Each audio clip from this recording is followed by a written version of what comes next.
Honey, I'm home. Back here, sweetie. How was it? Worst weather I've ever seen. You should put some coffee on. It'll warm you up. Hey, handsome. This is gonna be a long night, but these shots are turning out great. I guess you're gonna need that.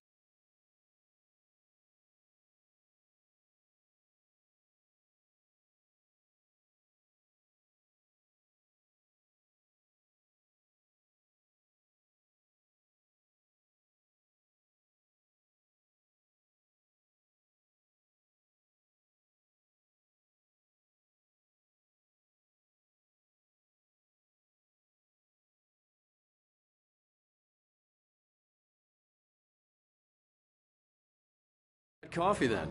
I'll go put it on.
It's true what they say about the fall and the sudden stop at the end.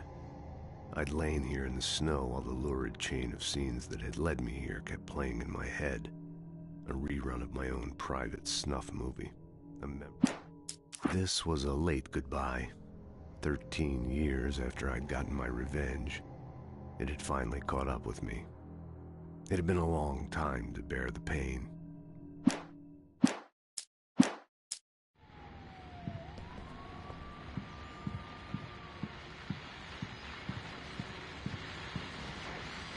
The continuing freezing rain and heavy snowfall have necessitated a winter storm warning in the entire tri-state area. People are advised to stay indoors as many roadways are already closed, and city officials are not expecting snow crews to keep up with the weather. We're now on the third day of the blizzard, and the weather is not expected to clear up anytime soon.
Coffee's on. Great, thanks. I'll need it if I'm gonna finish this by tomorrow.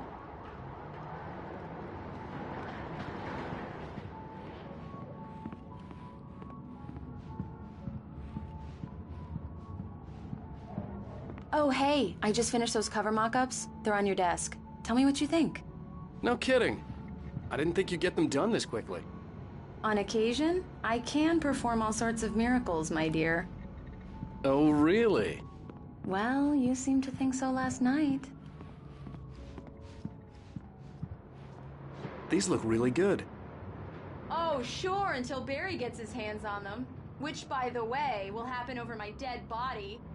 The last time was the last time. Oh, and speaking of Barry, he called.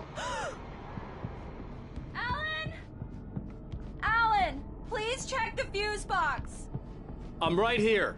I'm on it, honey. Honey, it's a power outage. I've got the flashlight. Okay. Hi. You okay? I'm sorry.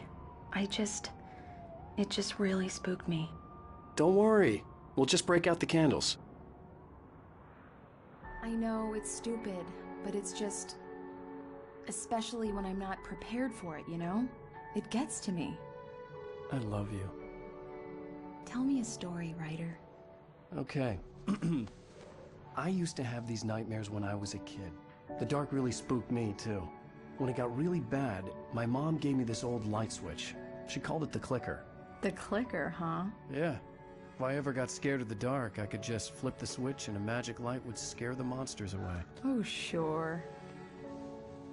Here it is. Alan. Maybe it'll help you, too. Yeah, nice story, writer boy. You made that up right now, didn't you? No. Seriously. I love you, even if you are a liar. Thanks for this.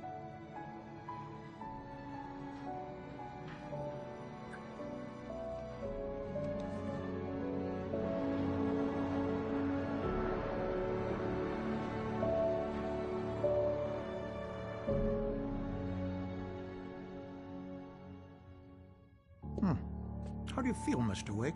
Any nausea, disorientation, anything like that? Mr. Wake, how are you feeling? I'm okay. My head's fine. I had to lie about my headache and memory loss. He'd send me to a hospital for tests. I couldn't leave without Alice. Very well. I don't think you have a concussion, but you've obviously been through quite a shock. You should take it easy for a couple of days. Thanks. Well then, Mr. Wake, we're done here. If the pain gets any worse or you experience any other symptoms, you should come see me. I'll let you get on with it then. Sarah, Sheriff Breaker, is waiting for you. She's very good at her job. I'm sure she can locate your wife in no time. Doc Nelson was the image of a small-town doctor. Sheriff Breaker had called him to the station to take a look at the cut in my head.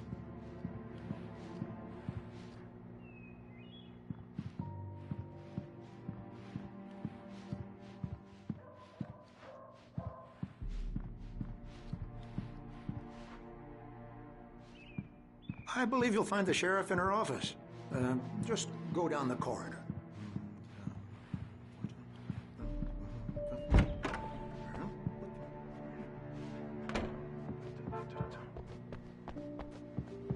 Thank you for testing the lights, Miss Weaver.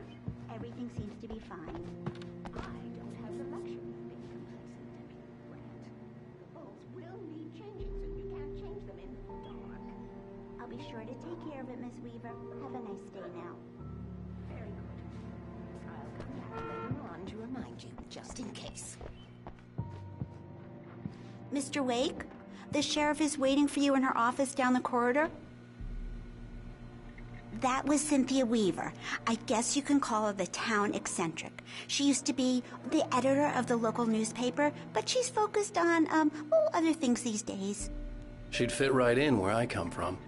As you can see, she's a little obsessed with maintaining the light bulbs of the whole town, refuses to step on shadows, things like that. Back in her day, she wrote about all sorts of weird things in the paper. Bright Falls has a colorful history. Of course, what small town hasn't?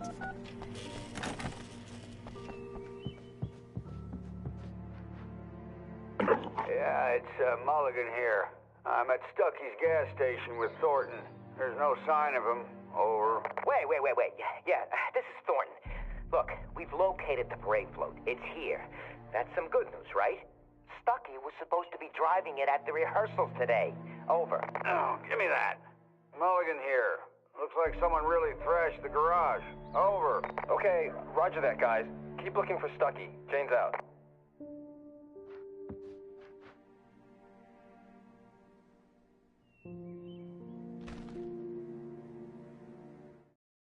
Alice looked through the viewfinder, lining up the shot. Cauldron Lake was breathtaking. Something caught her eye. A figure standing in the shadows behind the cabin, like a thin woman in a black dress. She...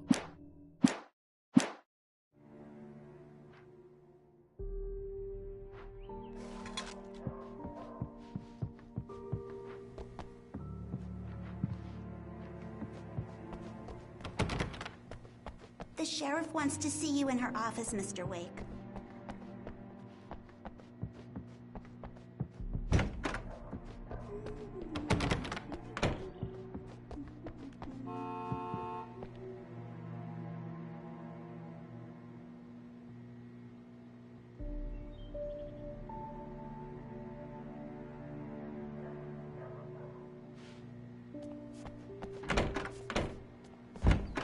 Come in, Mr. Wake.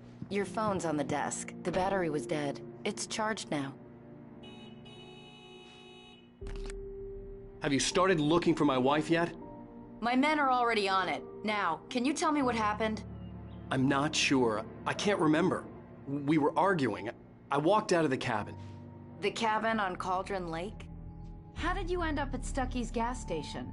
I wanted to tell her what had happened last night, but I couldn't. She'd lock me up. Excuse me. I need to take this. Hello? Alan, please help me. Alice? Stop talking to the law. You'll do exactly what I say if you ever want to see your wife. Who is this? Go to the back lot. There's a hole in the fence on the left. Look inside the junker. I left a little something there to convince you we're all on the same page here. After you ditch the cops, you're gonna meet me in Elderwood National Park. Mr. Wake, can I help you with anything? Midnight. Don't do nothing stupid, pal. We're watching you. I need to get some air. The sheriff said I could go out back. Hey, mister! You Hey, can can you turn the lights on? The deputies, they don't understand. They won't listen to me. I need it to be bright in here. Thank you, man, thank you. Hey, you're all right. You're a good guy. Don't let anybody tell you different. You know, I shouldn't even be in here. The cops, they got it all wrong. See, sure, I beat him up, but I wasn't drunk. I mean, I wasn't drunk at the time. I only got drunk afterward. Okay, listen. You gotta listen carefully now. Here's the kicker. That wasn't Danny. No, sir. It only looked like him. You wanna know who it really was? I'll tell you who it really was. It was a goddamn space alien! I know it sounds like something that a drunk would say, but believe me, I wasn't drunk then.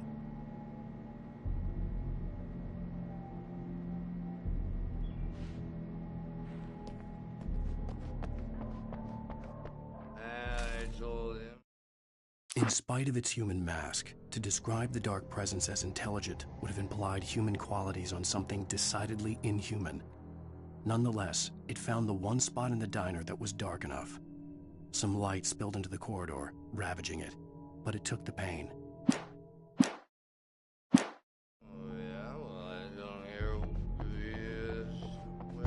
The early morning light hurt my eyes and made my head ache. The man on the phone had said, "Go through the fence on the left."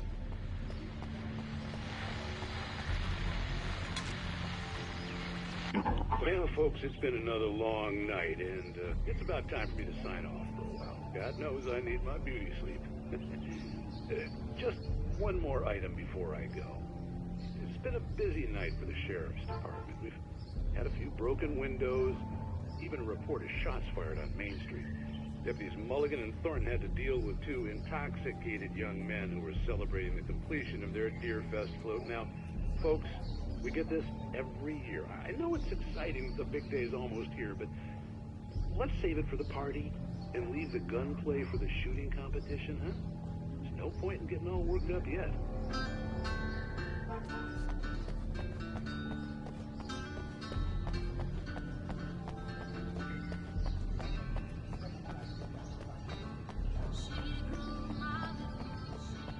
The caller had told me to find a hole in the fence behind the police station. There was something for me in an abandoned car.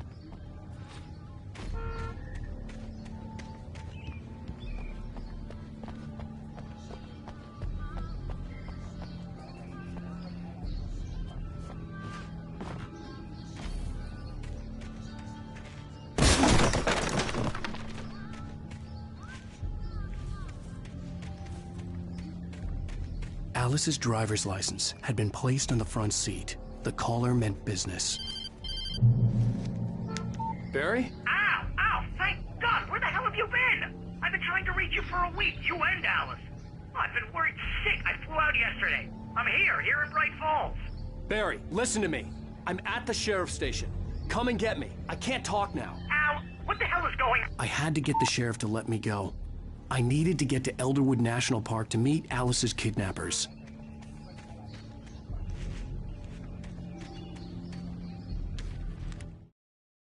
The kidnapper fired his gun one last time, and the shadow vanished into the darkness it had come from. See? Nothing to it, Wake. The thought of Alice in his hands was revolting. We stood on the wooden platform of Lover's Peak, the waterfall on the mountain behind us, the lights of the radio mast blinking red in the heights above.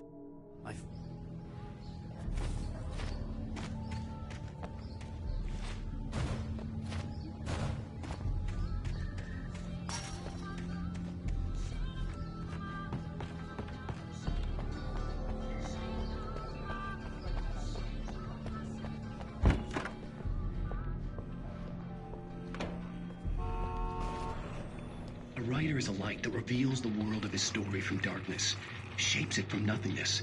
The way a sculptor carves a statue from a block of granite. If I stop, the... Marvelous, Sarah. I just wanted to settle all the damage the Anderson brothers might have inadvertently caused on their recent regrettable little outing. They are not accountable for their actions, of course. I can assure you that my staff has... Are you feeling any better, Mr. Wake? I'd like to leave. Am I free to go? Well, we still need to talk about... Am I under arrest? No, of course not. But I need to know where you'll be staying so I can get in touch with you. I'd avoid the motel. The Majestic is known for its roaches. The cabins at Elderwood are pretty nice, though. That sounds perfect. I'm Dr. Emil Hartman. I'd like to invite you to stay at Cauldron Lake Lodge. Did you talk to my wife? I had the pleasure of discussing your situation with her on several occasions. Did you set something up with her? I invited her here. My clinic is a place where... Oh, hey! Oh, my! Take it easy. Hey, nobody move! Get your hands off of my client! Who are you? I'm Barry Wheeler, his agent.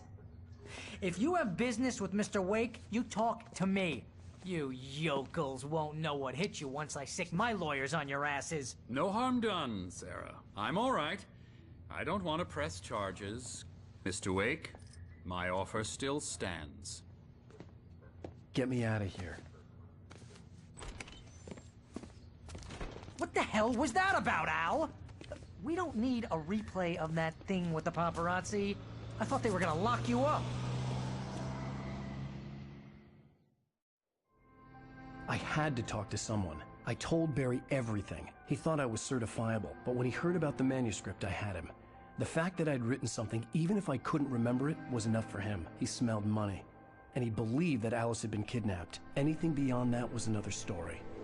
I had a midnight appointment with the kidnapper in a place called Lover's Peak, somewhere in Elderwood National Park. The plan was to rent a cabin. I don't like it, Al. I don't like any of it. It's not good. In fact, it's the absolute opposite of good. Mr. Wake! Barry, you found him. Hi, Rose. Oh, wow. I was just thinking about you, too. Great. I was just bringing Rusty some coffee. He's on the balcony, looking after Max. Poor thing. I really need to go. Great to see you again, Mr. Wake. Later! Who's Max?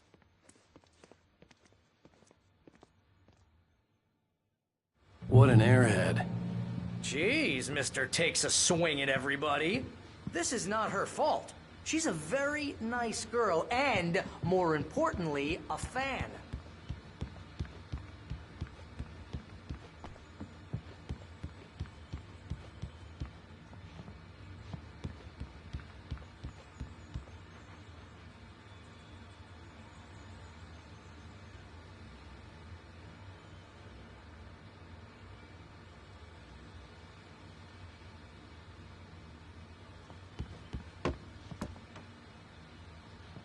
Seriously, Al, what you were saying in the car, just listen to yourself. What, you shot a guy and his body just disappeared? When was the last time you slept? What, are you high?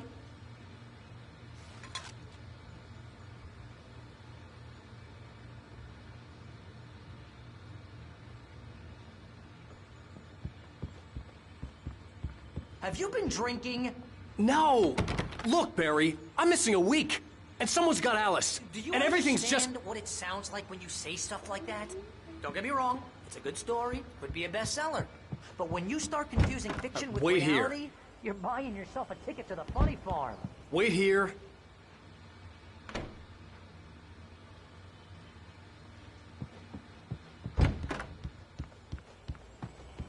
Easy there, boy. I'm almost done.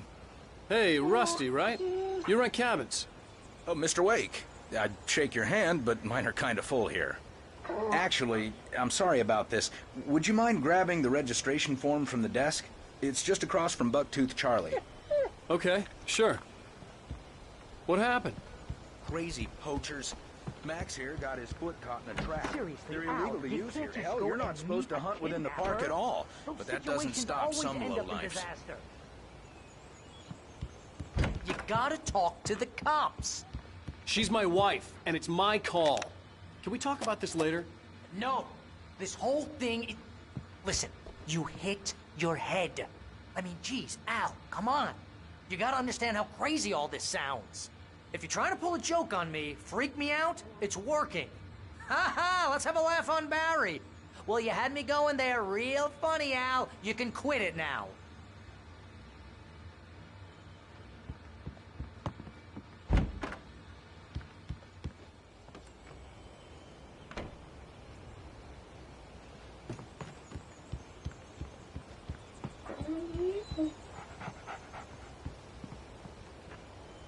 I think this is the form you wanted. And here are the keys. Okay, you're all set, Mr. Wake. Glad to have you staying here. Thanks. Can you tell me how to get to Lover's Peak? Oh, sure. It's at the end of the nature trail. Just follow the paths, you'll get to it eventually. It's an easy walk. Nice spot, too. If you have any trouble finding it, just keep your eyes on the radio mast. It's right below that. Oh, and hey, if you take a walk in the woods, watch your steps so you don't end up like Max. I guess I'm a little worried. We got a bunch of campers out there we haven't heard from. It's not like these people are on a schedule, but with the traps, well, you know. I just don't want any trouble. Right, thanks.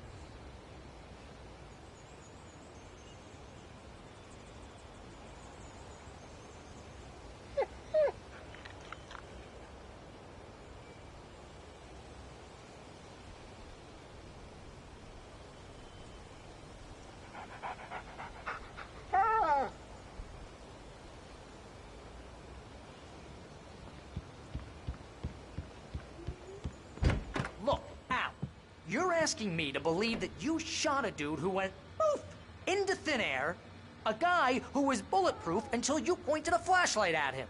You hear that from people who end up spending time in padded rooms, strapped to their beds, wearing white shirts with too long tangled up sleeves, and eating a healthy diet of pills. Al, you make cruel jokes about people who believe that kind of stuff. You're the skeptic. You gave me an hour-long lecture on homeopathy last month. What was it? If there's no proof, it's pure bullshit. Period. Guess the laugh's on me then. Al, come on! I mean, okay. Okay, maybe something weird happened to you, okay? Well, thanks for the heartfelt vote of confidence. All I'm saying is you gotta throw me a bone here, bestseller. What would you think if it was me? There's no way you should be going out at midnight with a gun. No one asked you to come here, Barry. Either work with me on this or go straight back to New York. Your choice.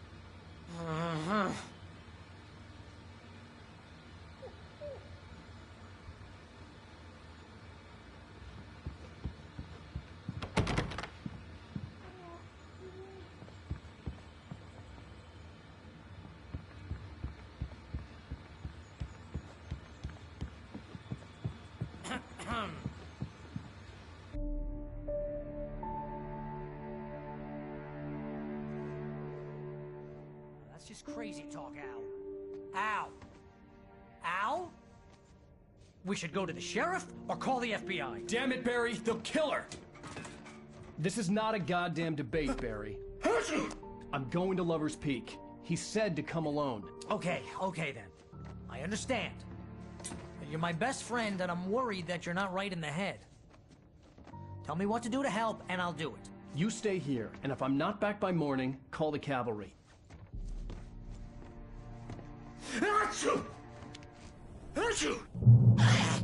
Just be careful with the natives, Al. These yokels are dangerous. Everybody hates a tourist, or it'll be Deliverance all over again. Bless you.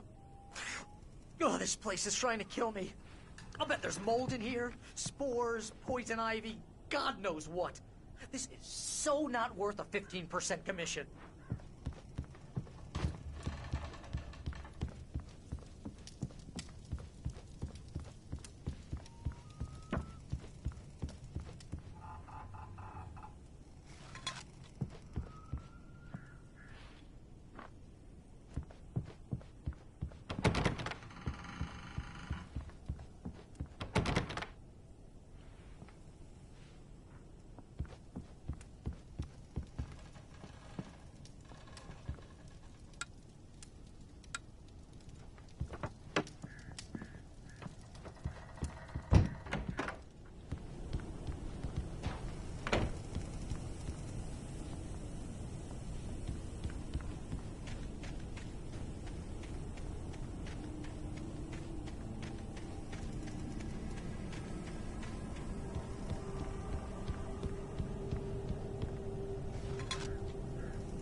I'll hold down the fort.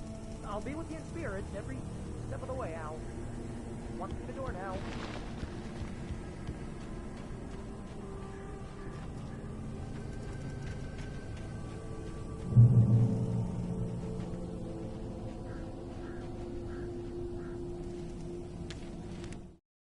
Barry had never gotten along with Alice, but he knew Alan loved her with an almost frightening intensity. And now something had happened to Alice. And here was Al armed with a gun and saying things people got put in padded cells for.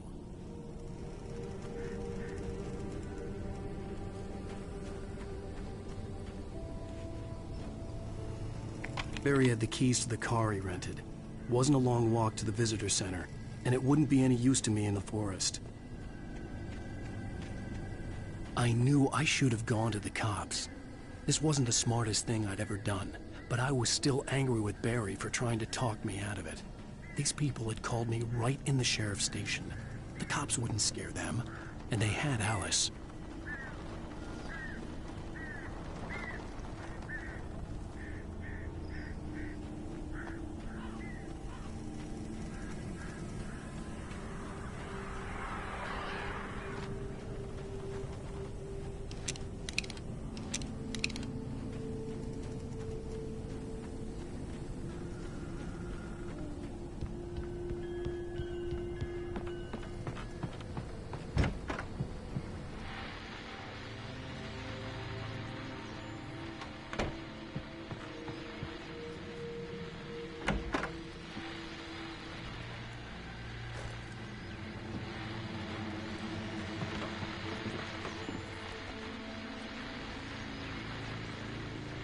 Welcome back to the show, folks. As promised, our very own Dr. Nelson has just parked his rear end in the studio. Doc, what's your Deerfest plan like?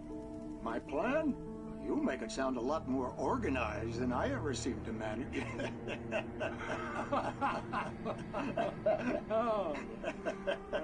No plan, really. Just taking the atmosphere. I'm getting a little too rickety to do much more than that, you know. Oh, tell me about it. No sack race for us older gentlemen, huh? Yes, exactly, Pat. But I'm going to check out the parade, of course. And I'll be one of the pie contest judges, too. Well, that takes a different kind of constitution. Oh, yeah. It's my kind of exercise. Now, Doc, seriously, you're in pretty good shape, though. You're the outdoors type. I know for a fact you're an avid fisherman. That's right. Matter of fact, just caught a heck of a largemouth bass early this morning. But you're not taking part in the fishing contest? No, not this year. See, Pat, I'm just not that competitive anymore. Now I just like to take my time and enjoy the peace of it. It's no fun if I need to worry about what I'm catching, you know? Well, considering your track record, the participants are probably pretty happy you feel that way. Well, Pat, that's kind of you to say.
Crime and punishment.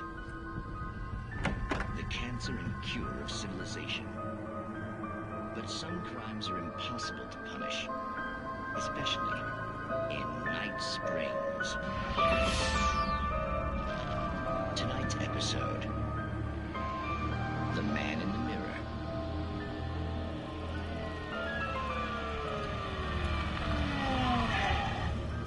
He's inside, Agent. He's a weird one. So, you're confessing to killing that guy, huh? Why? And it coming? Yeah, well, why would you do that? I mean, you're a nice guy. Normal. Took a kid to a soccer game. So how come at the game, you pick a guy and, quoting from the arresting officer's report here, assault the victim's head area repeatedly with the weapon of choice being a pair of bare fists? Wow, that sentence really flows, huh? Maybe you're not the literary type. Okay, so you mess him up. But why? Who was that guy? We couldn't ID him. Why would a guy like you do him like that? I didn't like his face? Well, you must have hated it, because you really went to town there. I mean, there's no way to tell what he looked like. No ID on him either. That must be difficult. But then we ran the fingerprints. Got a match. Your prints. Identical. Huh, how about that? Your son said you were wearing a white shirt when you took him to the game. The white shirt is on the dead guy. It's plenty red now. You won't get away with this. Do you really think that's in any way relevant to me? I had plenty of time to talk to my boy before the cops arrived, you know? He won't stop screaming, am I right? You think he's ever gonna be okay? I left my mark. Believe me. You bastard. What? You gonna shoot me? What's the point? I'm going to prison. You got me. I don't understand any of this. And you never will. Don't worry. Maybe you'll see me again, Agent. Maybe in the mirror.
Rose knew that Rusty was in love with her, and she liked him too.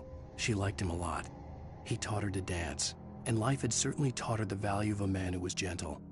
He treated her well, made her smile, made her feel good.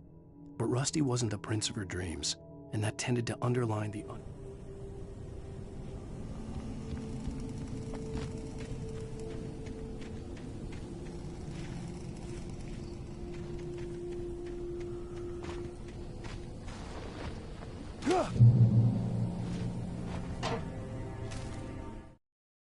The air in the visitor center was heavy with an awful smell, as if some rotten drowned thing had crawled up from its grave. Rusty kept coughing blood. My eyes were drawn to the twisted shape of his broken leg. The attack had been vicious. Max whined in his cage. Rusty's eyes were wild with fear and terror. He gasped.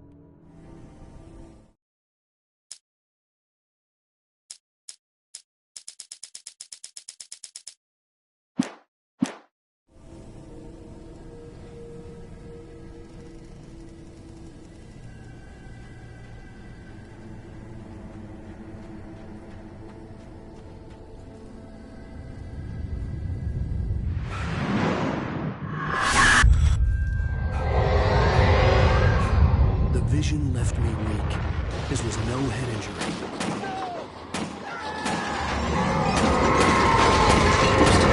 Damn. Rusty, hang on! Oh, I'm coming! Please, help me!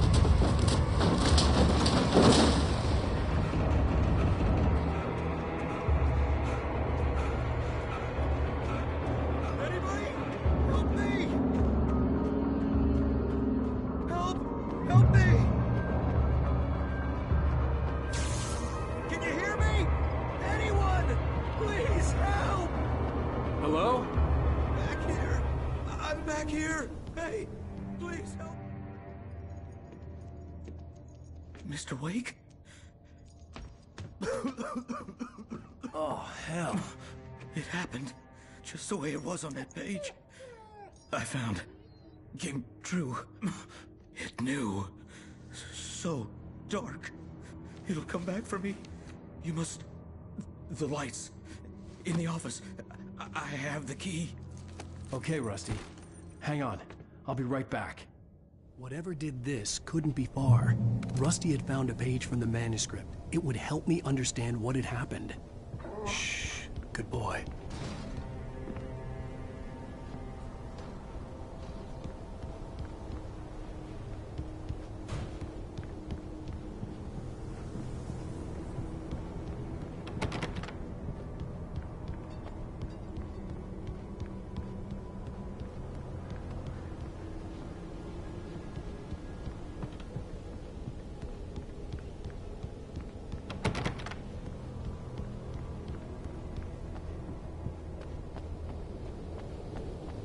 The only way to make sure that Rusty was safe was to get the power running and the lights back on.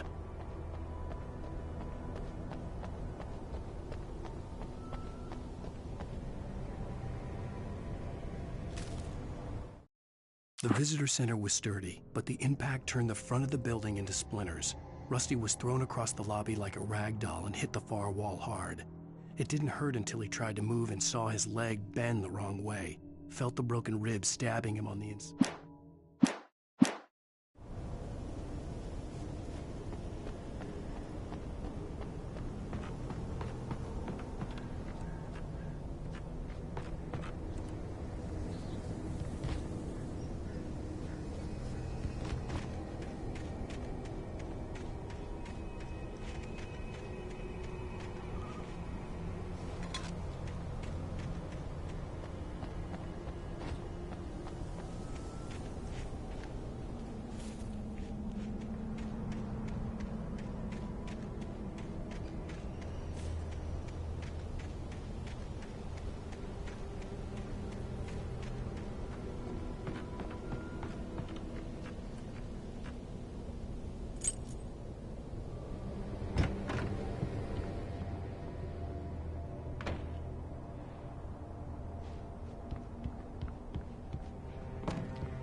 At the last instant, I changed direction and threw myself down.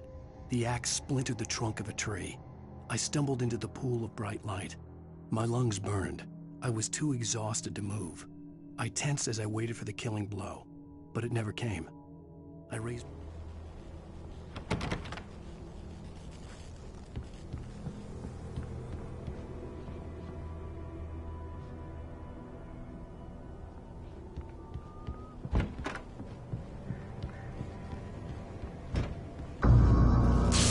Too late. Someone had destroyed the circuit breaker. There was no way to get the lights back on.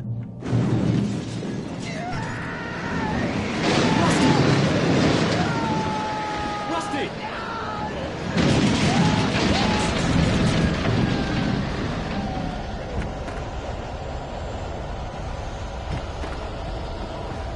The ground was covered with oily patches that looked like liquid darkness.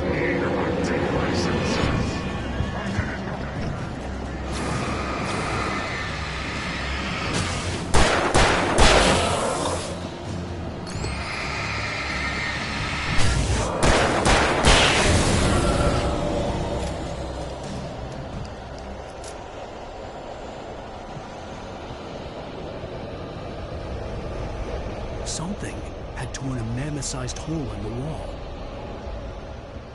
Please don't feed the animals.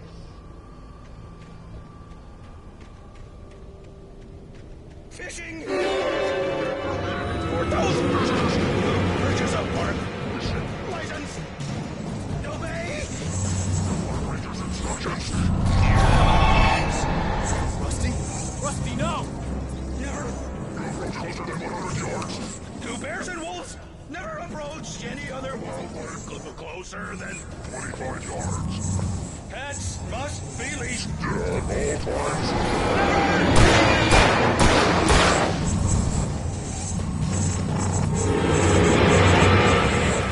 Is against the law. To remove any natural objects or historical items from the park.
Forget about it, Barry. It's just me going crazy. Oh, jeez. Oh, jeez. You're not crazy. I wish you were crazy, but you're not crazy. Ow, be careful. Stay in the cabin. Don't open the door for anyone. I mean it.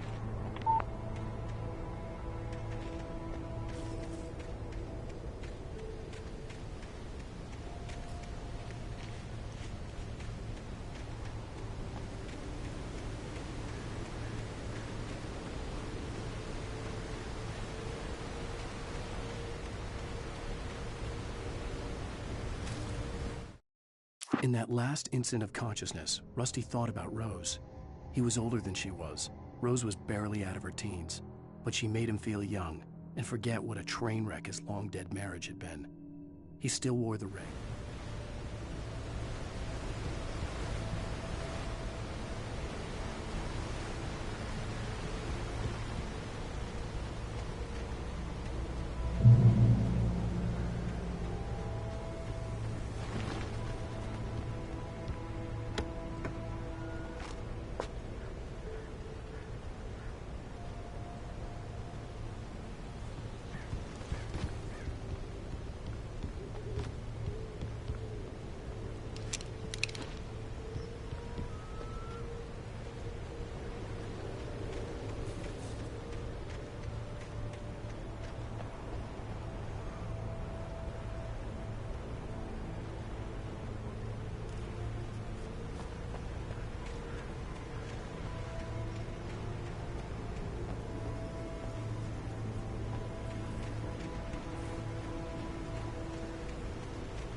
Lover's Peak was at the far end of the nature trail.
Nobody in Bright Falls seemed to know where Al was, but Rose, the waitress at the diner, had seen him.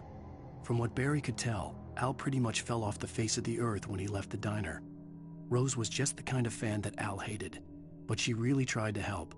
She was smart, too, knew a lot about what was going on in the town, knew a lot about Al, even knew who Barry was.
I turned the corner, afraid of what the flashlight's beam might reveal. Suddenly, a roughly painted symbol of a torch glowed in the light. Behind it, hidden by a rock, sat a battered metal trunk. It was here for a reason, packed with supplies, batteries, flares, ammo, things you need to make it through the darkness of the night. Something left behind by someone who knew what I knew, and more.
Agent Nightingale didn't want to be in Bright Falls. These little communities revolted him, and he didn't like the trees or the coffee.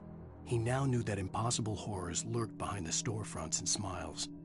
He desperately wanted to turn the car around and just drive.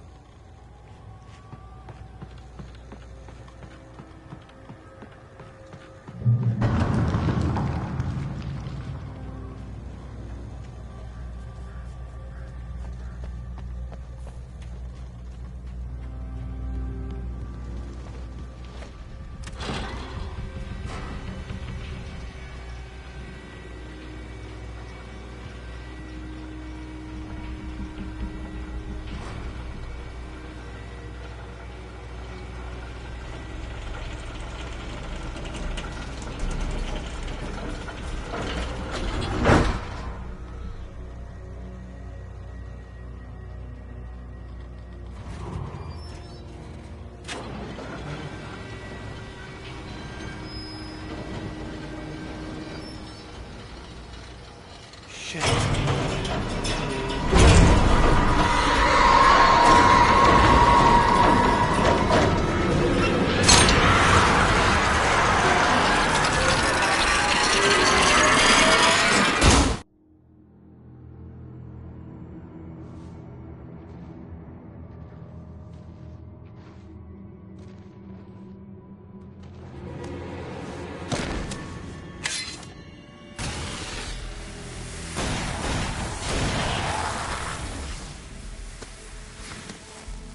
Come on, we gotta get moving. More of them coming.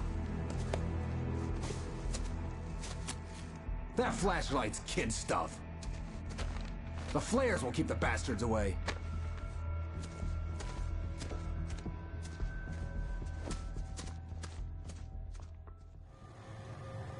You can see them too? Hell, of course I see them. Come on, we gotta move. Why? Because that's the way the story goes. Yeah, but... Let's move! I lost my gun back there. Oh, I've got a gun. Just keep that light steady on him. It took a moment, but then I recognized him. He'd been on the ferry when I first arrived here with Alice. He knew my name. We were headed in the direction of Lover's Peak. There was no way this was a coincidence. He was the kidnapper. Come on, Wake. You better keep up. You set him up, and I'll knock him down, Wake.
Lover's Peak.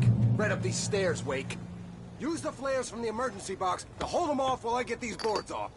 Give me the gun. Yeah, no can do, Wake. Are you kidding? Give me the gun! No time for back talk. Pull them off, damn it.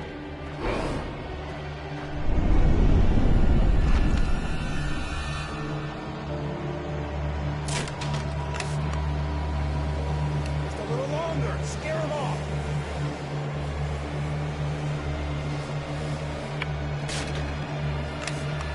Get some light on those bastards. That'll keep them off us.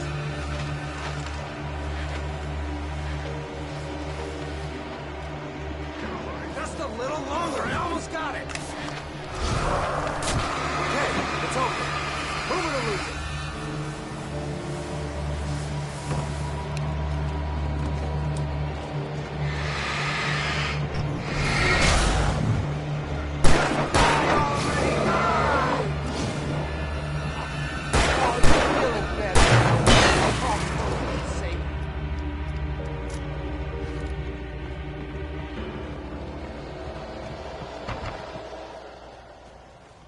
Better get ready.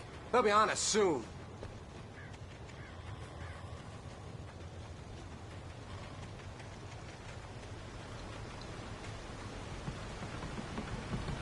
This is it, Wake. The last stand. There's more flares here. Get ready. We fight them as long as they keep coming. Give me the goddamn gun! They're coming! That's not how this goes. Hear that? It's them.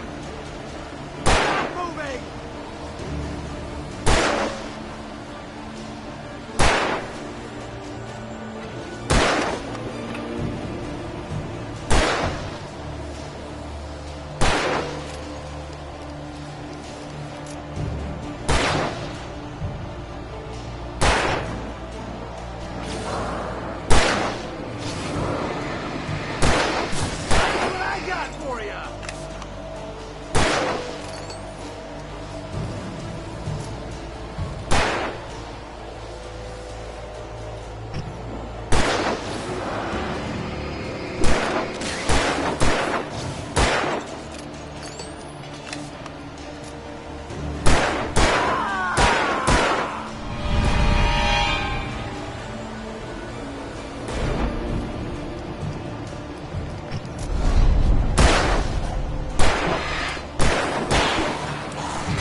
There's more flares here. Get ready. We fight them as long as they keep coming. Give me the goddamn gun! They're coming! That's not how this goes. Get with the program, Wake.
There's more flares here.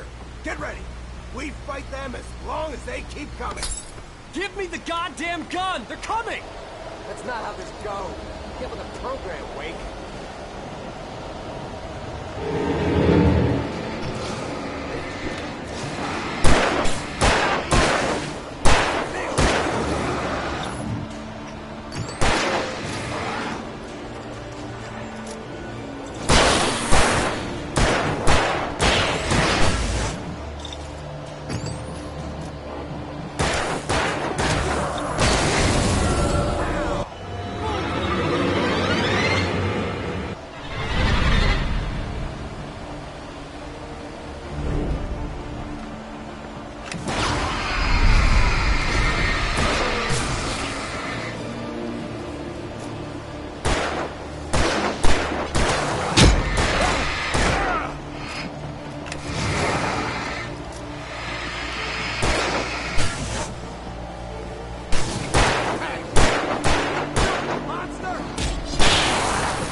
There's more flares here.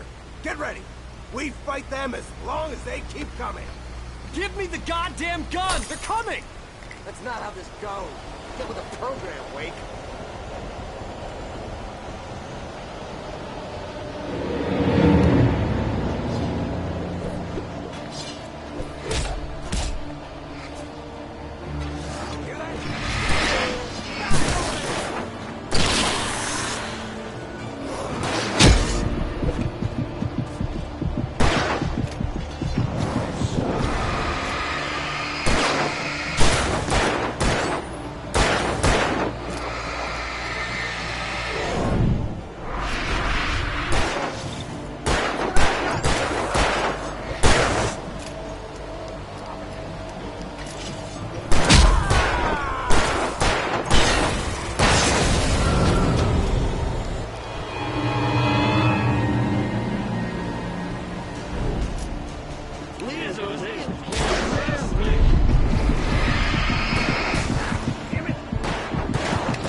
tape, Wake!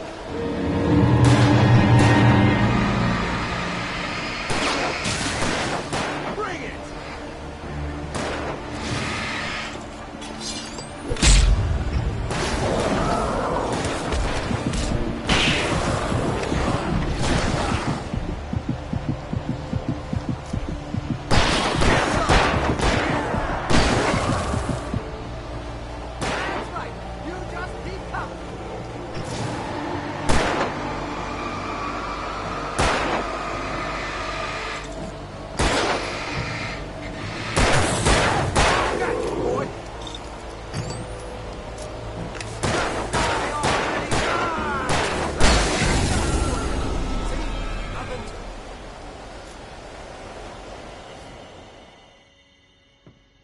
Let's cut the act now.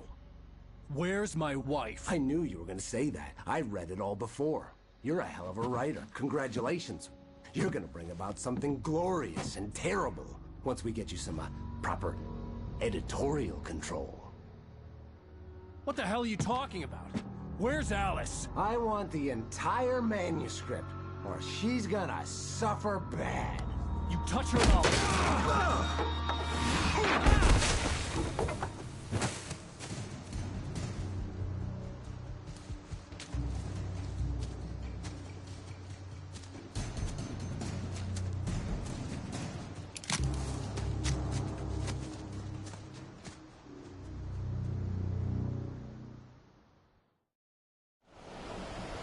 You're gonna give me the manuscript or you'll be sorry! No! Come back here! I swear I'll kill you if you hurt Alice! Do you hear me? Come back here! He had Alice, and he wanted the manuscript because he thought it held some magical power. But I had no manuscript to give him. I had to get back to... On more than one occasion, Alice had tried to explain to me how it felt to be afraid of the dark. To her, darkness wasn't simply the absence of light, but something more tangible than that. It was something you could touch and feel, and figure out my next move.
The night had been one desperate situation after another.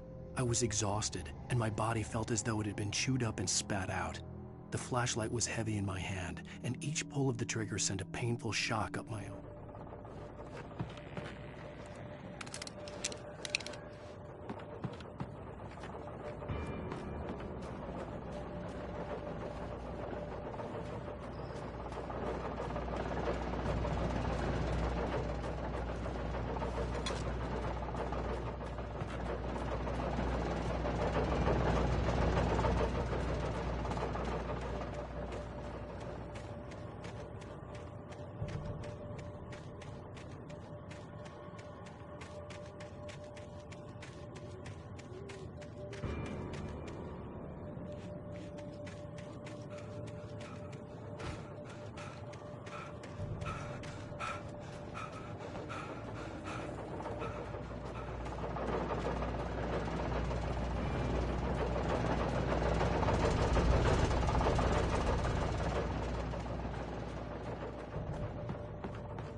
I had heard the plane fall. It made no sense. It was clear that it had just fallen here, but it was very old and obviously hadn't flown in decades. Looking at it sent a shiver down my spine.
The logging site was a mess.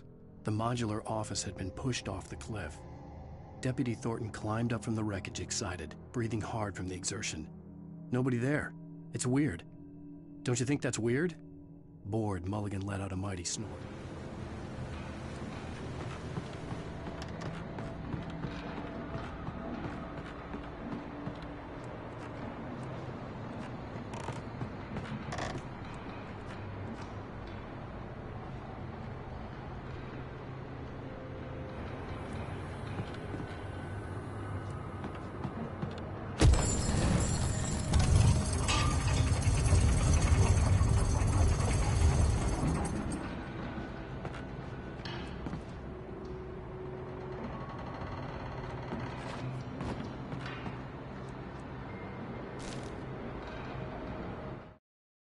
When Barry saw the darkness attack the visitor center, it made him a believer.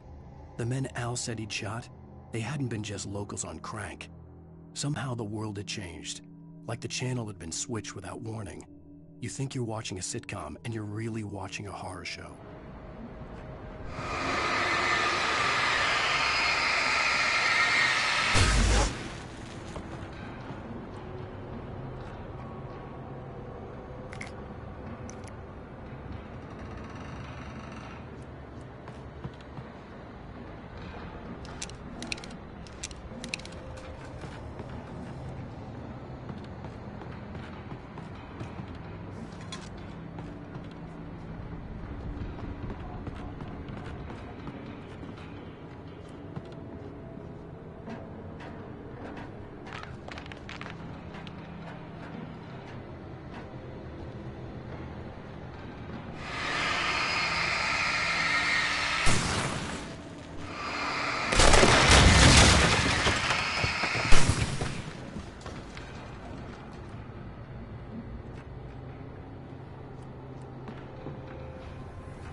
shadows stirred and the wind picked up as I ran through the forest. I felt the dark presence turning its gaze toward me. Then the moonlight was blotted out by dark shadows that raced violently across the ground, moving.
is a hazardous occupation.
stay out of sight. I'm on my way. Don't open the door. What, am I crazy? Stay hidden. I'll be there soon. Just make sure you keep the lights on.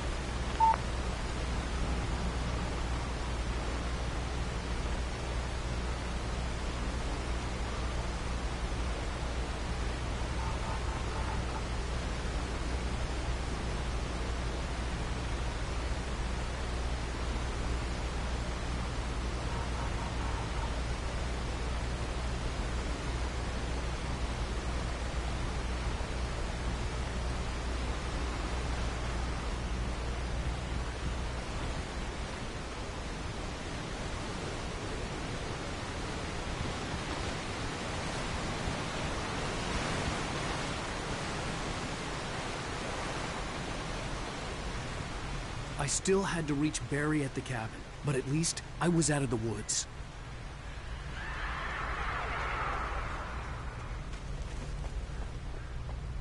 I'd have to get the car from the locked garage. It would get me back to Barry faster, and the headlights were a welcome bonus.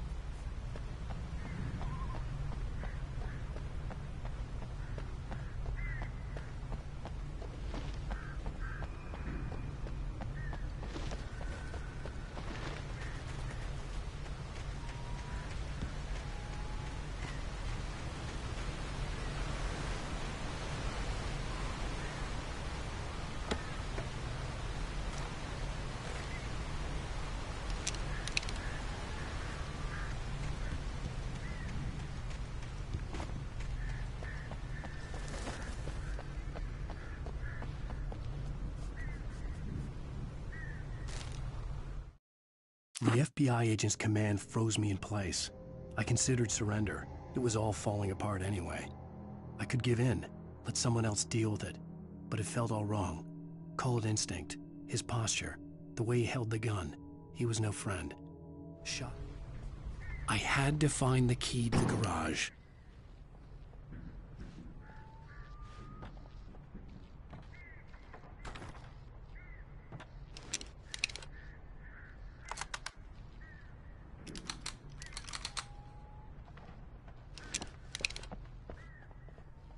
I needed the garage key to get to the car.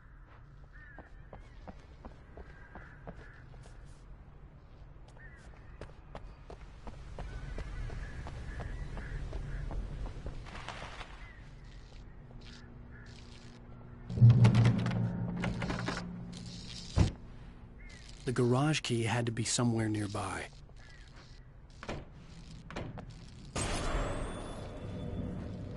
A story is not a machine that does what you tell it. A story is a beast with a life of its own. You can create it, shape it, but as the story grows, it starts wanting things of its own. Change one thing and you set off a chain reaction of events that spreads through the whole thing.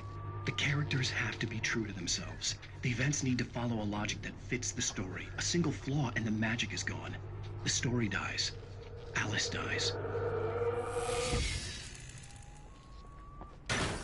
You can harm my nature and yourself.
The flare gun was probably the best weapon I could imagine against the dark things I was facing.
It was the kidnapper. You son of a bitch! Where's my wife? Enough horseplay, Wake. You deliver the manuscript, and you can have your woman back. Simple as that. I don't... Listen. I'm gonna need time to finish it. I still need to write the ending. I need a week. It's not done? I need a week. 2 days. The old Bright Falls coal mine is nearby. You can find it easy, city boy. The main building, there at noon. You bring the manuscript, you'll get your wife. If not, well, get me? Yes, I get you.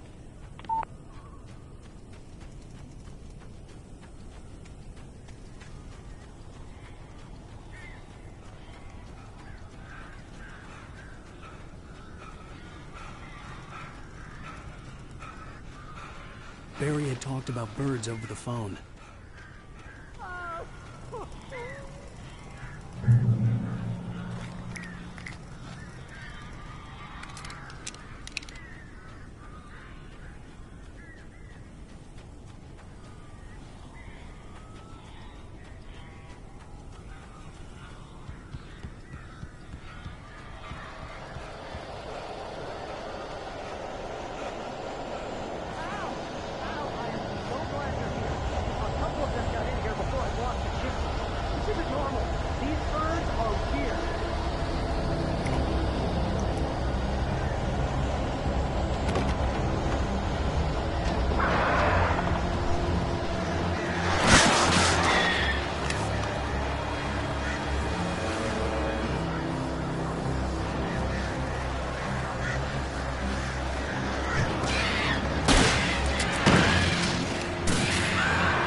them got in here before I blocked the entrance. This isn't normal. These birds are weird.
Hey, Al.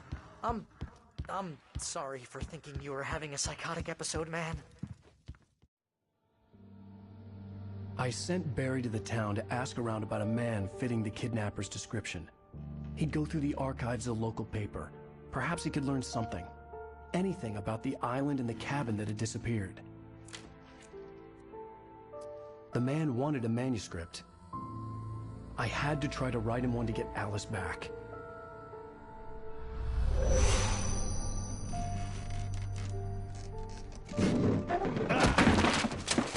For me, the supernatural had always been nothing but a metaphor for the human psyche, a tool to use in writing fiction. Now, it was happening for real, and I couldn't put a single word on paper.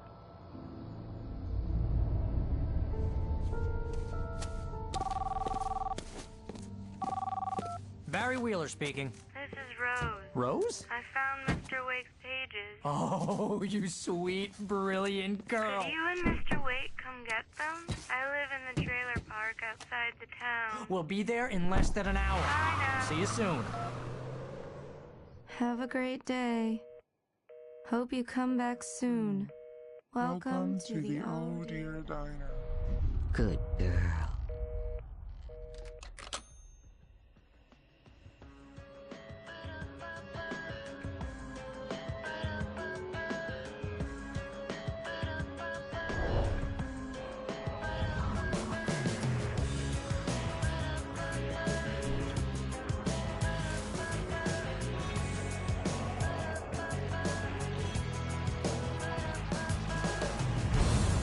Come here. Pretty please, can you tell me where I am? You, won't you say something? I need to get my bearings amongst, and the shadows keep on changing. And I'm haunted by the lives that I've loved and actions I have hated.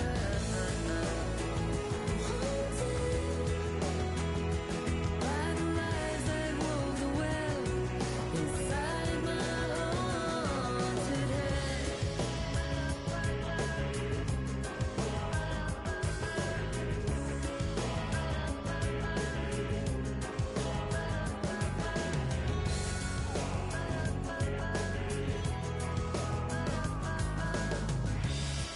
Don't cry. Previously on Alan Wake, Alice has been kidnapped. Alan, please help. How the hell did she get her hands on the manuscript anyway? I don't know. She's resourceful. I told you you were too hard on her. Listen, I found out all sorts of interesting stuff while I was digging around. Yeah. Mr. Wake, it's Sheriff Breaker. We have an FBI agent here, Agent Nightingale. FBI? He's anxious to see you. You'd better come to the station. Okay, I'll be right over, Sheriff. Let's make this quick, huh? Help you folks? Name's Randolph. I'm the manager. We're looking for Rose. Works as a waitress down at the diner. Rose, sure. Nice girl. Who wants to know? I'm Alan Wake. The writer, huh? I heard on the radio you were visiting. Well, I'll show you her trailer. That Rose, she's a nice girl. Always pays her rent on time. As I was saying, Al, I found all sorts of weird stuff from the local newspaper's archives. This place is crazy. Disappearances, mysterious deaths, urban legends come true, and, get this, most of this stuff takes place around Cauldron Lake. Well, you ain't wrong, mister. The Indians thought the lake was a doorway to the underworld. I'm the God-fearing type myself. I don't hold with that sort of thing. Yeah, okay. Anyway, there was an island there owned by a guy called Thomas Zane. Now, some of the articles I found about him make him out to be a famous writer, but I ran a bunch of searches, couldn't find a single thing he wrote. Zane was heavily into diving, so much so that the place came to be called Diver's Isle. But the volcano under the lake erupted in 1970, and Zane went down with the island.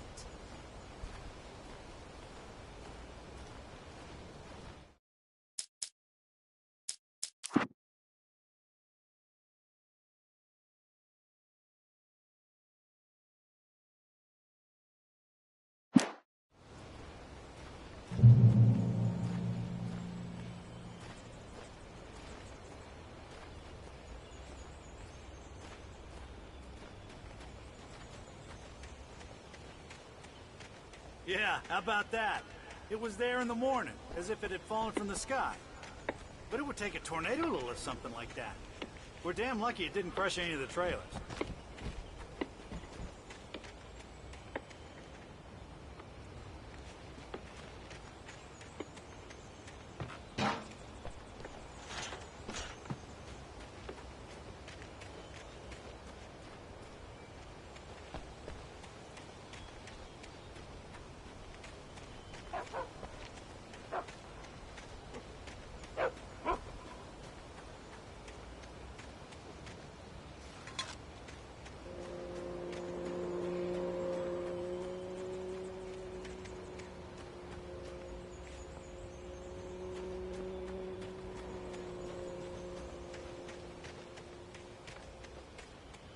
Come on, mister. I'll take you to Rose's trailer.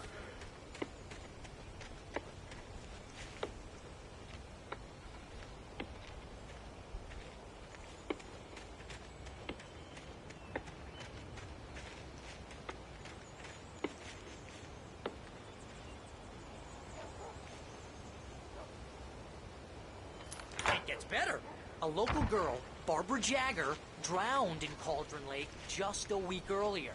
They were lovers. Sure, Jagger's a local spook story. The Scratching Hag. Comes for you in the dark. Childish stuff like that. Anyway, Al, I'm just getting to the best part. All of the articles about this stuff were written by Cynthia Weaver. I asked around, and she's that crazy bag lady you met. What, the lamp lady? She can be a little loopy, but she's not homeless or anything. Yeah, anyway, she knew both Jagger and Zane before they both died, and she had some kind of a breakdown.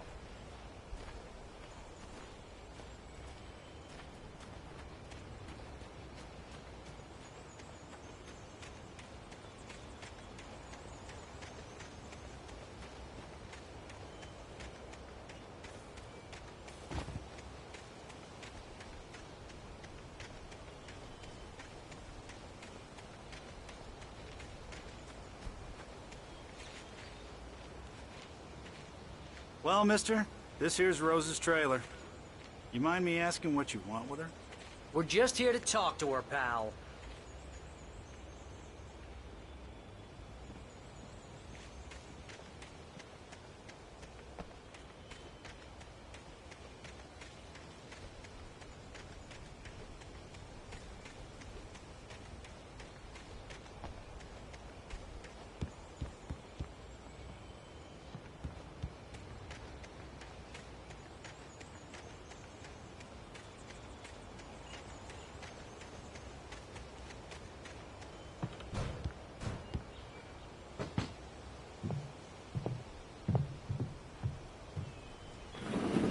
Welcome to... Oh dear, Mr. Wake. I'm so glad you're here. Rose, you have my manuscript? Oh. Oh yes. Yes. Please, come in. Hey, this is really good. Rose, Yes, my manuscript. I really need it. I understand. I know what you need. A muse to inspire you. Oh, for Barry. She doesn't have anything. Yeah, hey, Al? Al, what's... Oh... Barry! What? What?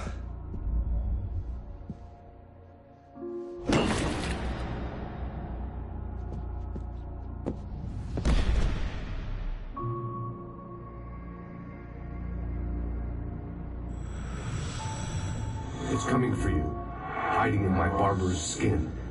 I'm too weak to stop it. You must turn the lights on. I promised I'd come visit you and your lovely wife. You must finish what you started. I insist. You must turn the lights on. Turn the light on. Back to work, boy.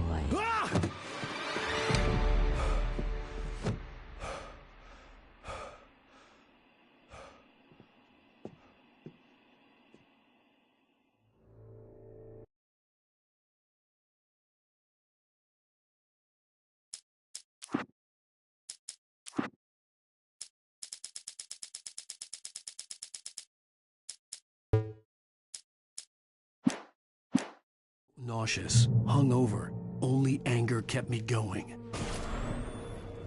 I can't tell reality from dream anymore, but it seems I have an imaginary editor to help me. She's an old woman in a funeral dress. I call her Barbara Jagger. She's very strict. I'm writing faster and faster. My manuscript is being heavily revised. The edits are getting very aggressive, and each day there's less of me and more of her. I hate it, but I know she's right. She promises me I can save Alice this way. She knows more of this than I do. About the complex incantation I'm attempting. About this place. She's worked with another writer under similar circumstances, Thomas Zane. The genre of the story seems to be shifting. It's turning into a horror story. I'm getting close. I can feel it.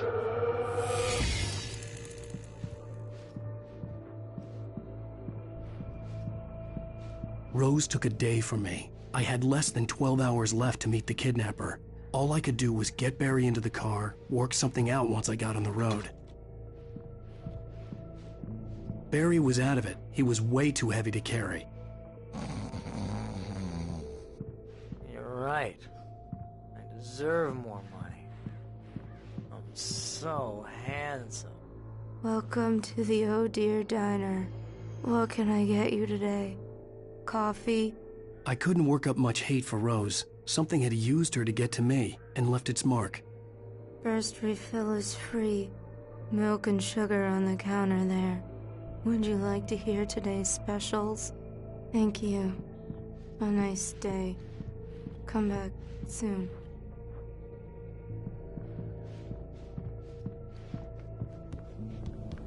My gun and flashlight were gone. I'd have to find a way to get Barry into the car as quickly as possible. There was no time. Mr. Randolph liked Rose. That little smile she had. How she was still sweet when life had tried so hard to make her bitter. It wasn't any of his business what she did in her trailer. But those strangers, the writer and his smart-ass waste.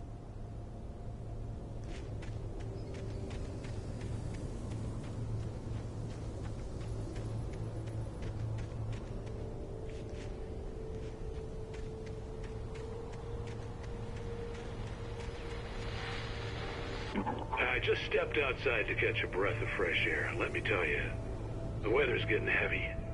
Nights like this make me especially glad I'm here talking to you and not home in bed. Once the weather takes a turn like this, I can't sleep at all.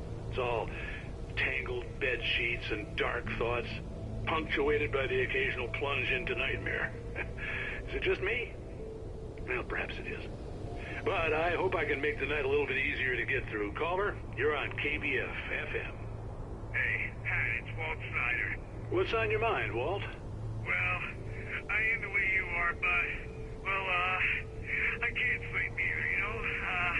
I just been staring out the window here, trying to make sense of it all, but, I ain't been drinking either, you know? I just... Well, you sound like a man with a problem, Walt. I had argument with Danny. You know Danny, and, then I get in trouble with the law, you know, and, I'm just, well... I heard something like that, Walt.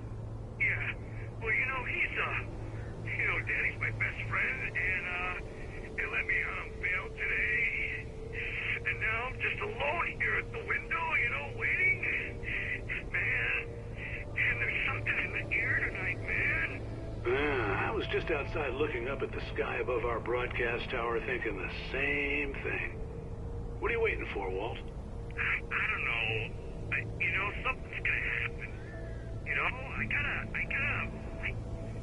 think I better go. Well, Walt, maybe... No, thanks, Pat. Well, good luck to you, Walt. Hang in there.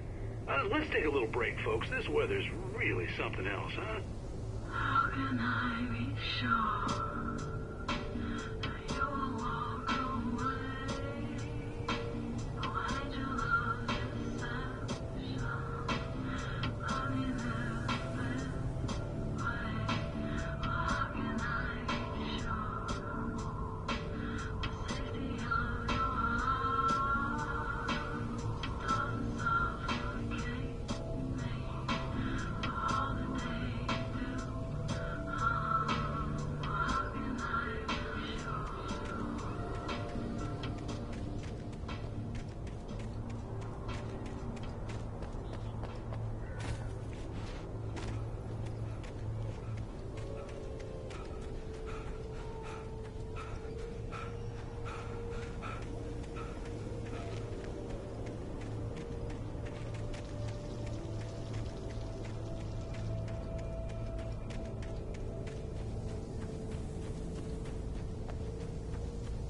you're gonna get it now. God knows what you've done to that poor girl. This is Agent Nightingale, FBI! Get him up, Hemingway! You're under arrest! You move a muscle, I'll unload right in your goddamn face! Stay right where you are, Spillane!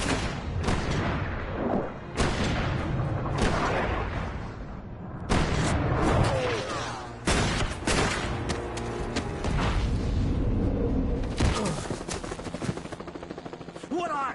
I'm standing right here, you goddamn maniac!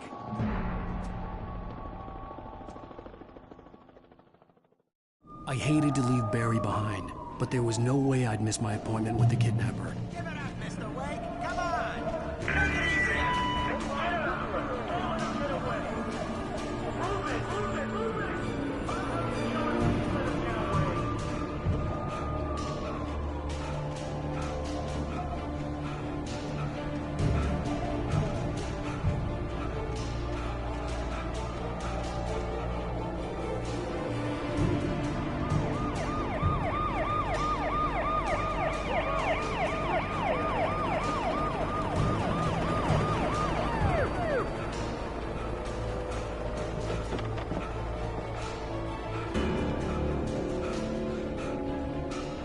Stop running!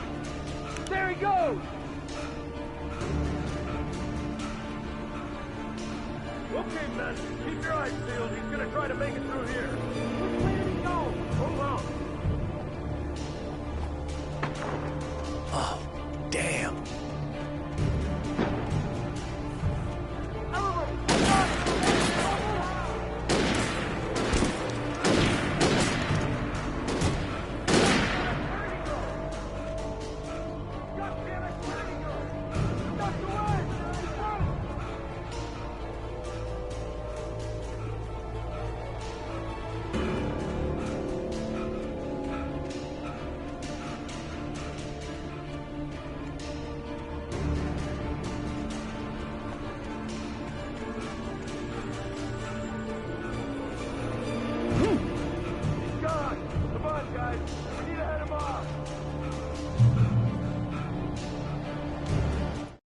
For decades, the darkness that wore Barbara Jagger's skin slept fitfully in the dark place that was its home and prison.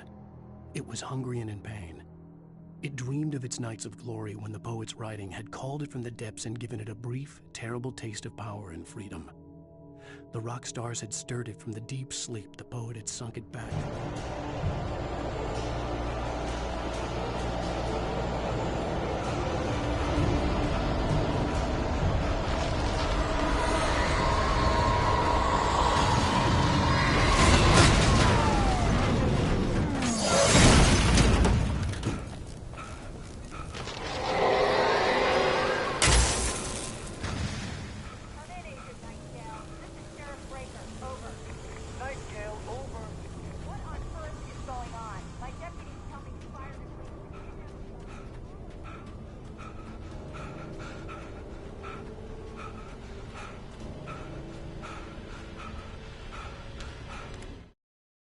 Rose didn't know how the strange old lady got in her trailer, and she looked wrong somehow. The woman showed her teeth in an approximation of a smile and traced a finger down Rose's cheek. "Pretty girl," she said. Rose felt as if she was falling asleep.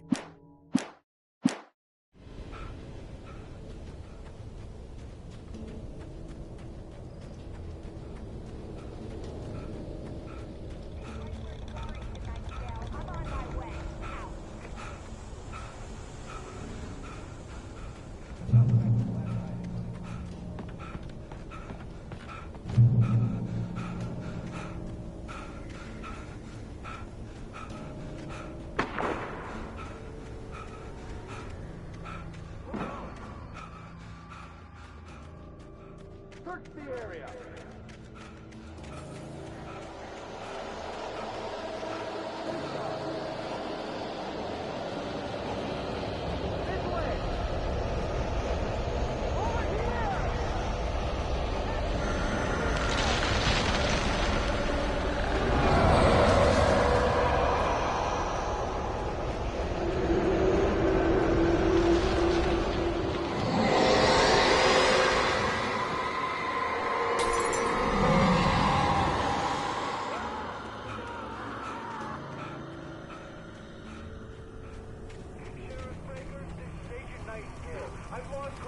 This horror was everywhere I went, circling me. The cops didn't stand a chance. They were after a writer, not a monster.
This is James.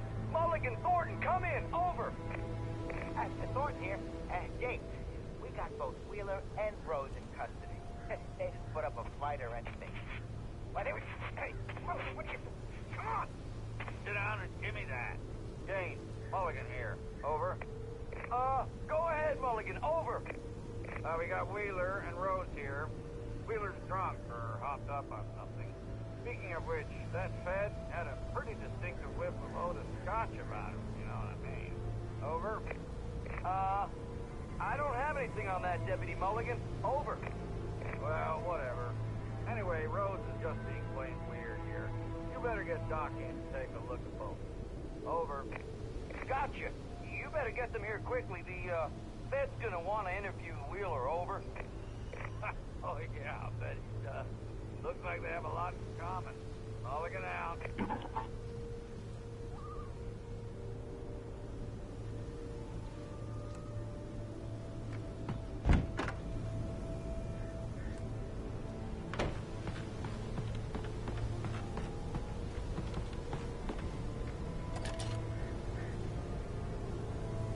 I could see the lights of the radio station in the distance.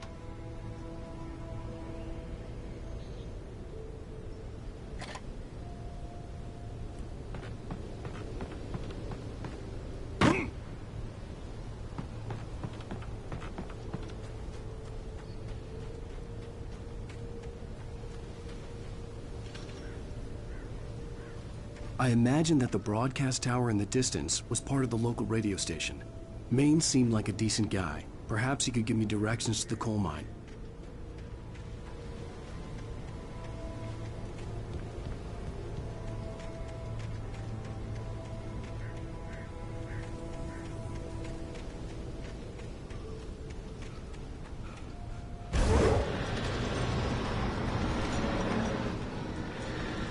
Unnatural shadows clung to the gate.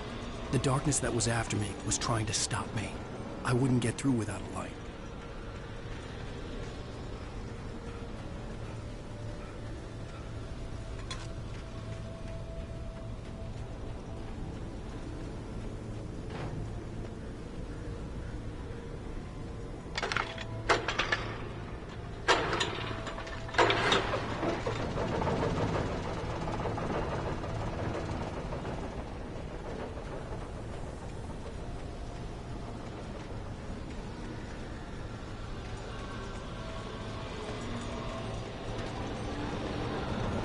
The old generator conked out. I'd have to see if I could fix it and try again.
It took me a moment to recognize the flashbang grenades.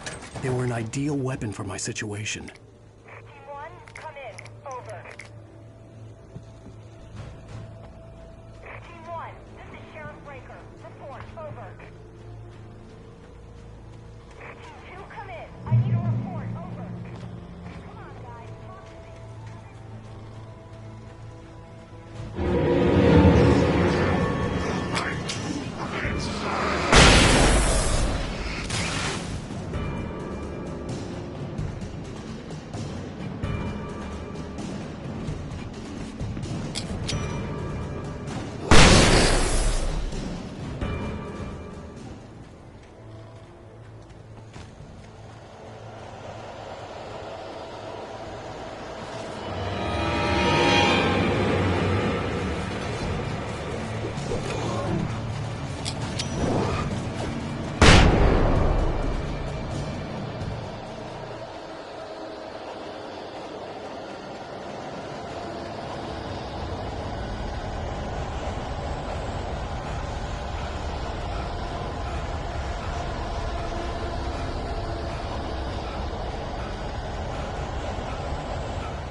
And here's another call.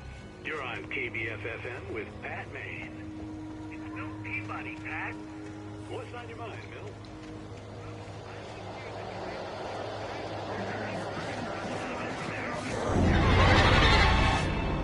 Well, it's just up the road from me.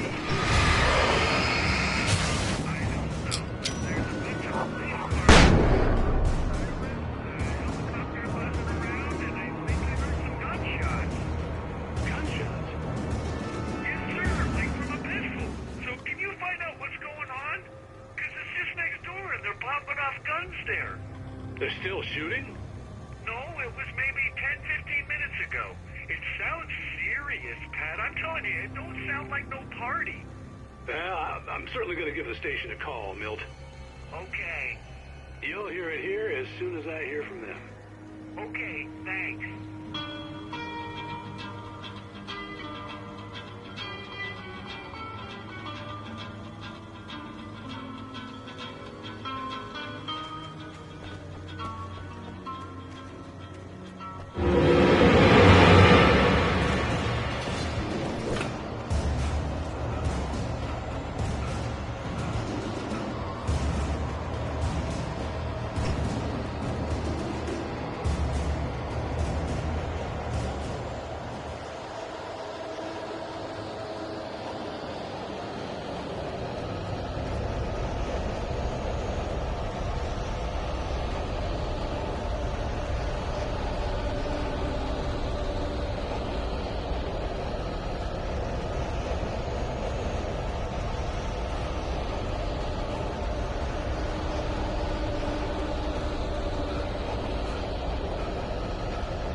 Touched by the dark presence, Rose was lost in a dreamland where everything was drawn in black and gray crayons. The old lady had promised her that all her wishes would come true. She would be Alan Wake's muse.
I hope Maine could lend me a car to get to the coal mine.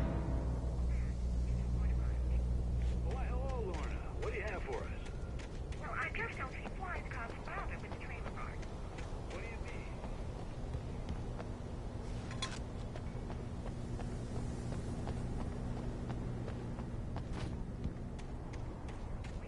Resources on those people. Well, You'll have to try to sort themselves out. I'm sorry, but my granddaddy settled in Bright Falls in 1911. well, thank you very much for that compassionate viewpoint, Lorna. How can I be sure?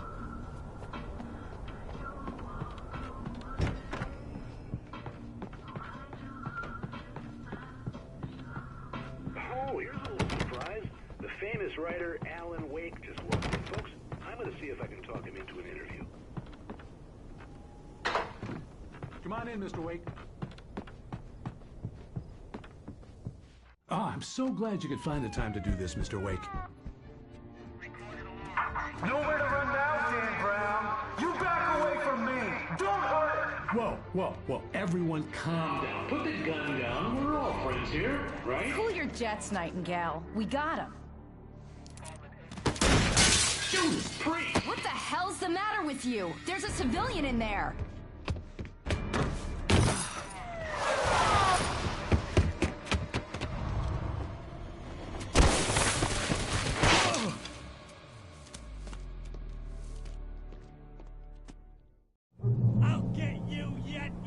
it kills me, you hear me? You hear me, H.P. Lovecraft? I had fallen off so many cliffs it was ridiculous. That's what you get for naming a book The Sudden Stop. It was probably good I hadn't had the chance to tell Maine where I was going. I'd have to lose the cops and find my own way to the mine.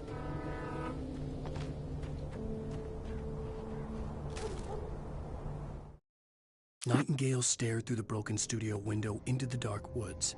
He turned around, started to walk out, but Maine grabbed his arm. "Young man, you almost shot me. You don't shoot."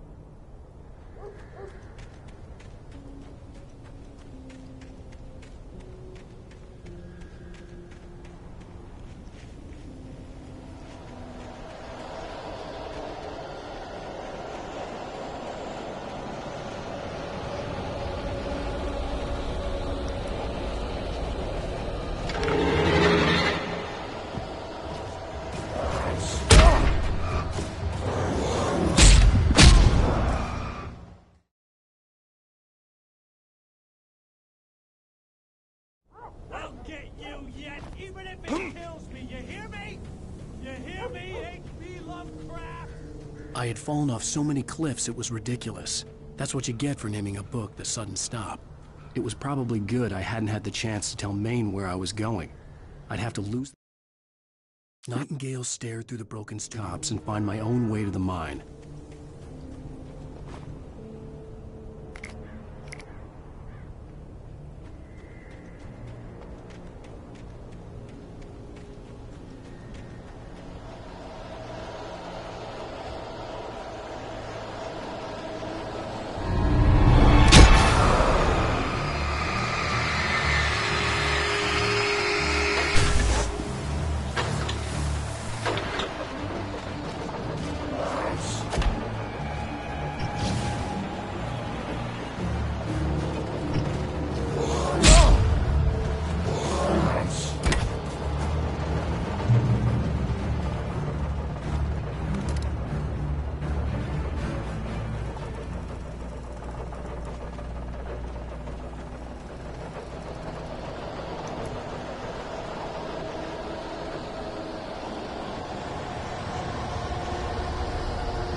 reason for the power company work lines to be here.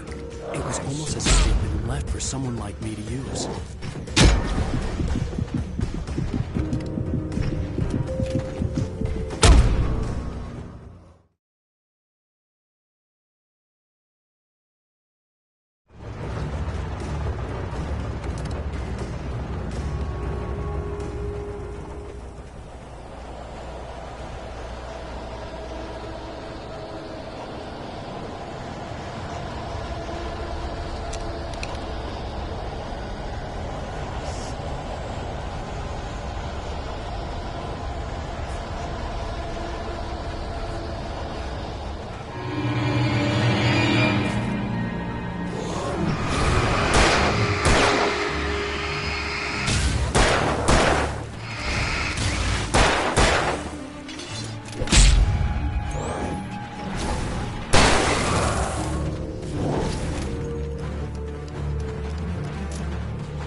There was no sensible reason for the power company's work lines to be here. It was almost as if they'd been left for someone like me to use.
Sarah trusted her gut, and her gut said Agent Nightingale was an asshole. He felt wrong, and it wasn't just the smell of stale booze. It was in the way he flashed his badge, pulled rank, the look in his eyes when he wanted answers. Where was Alan Wake? What was this about an accident? Where was his wife? And most importantly, why did she let Wake go? He wouldn't answer her questions. Federal business was all he'd say.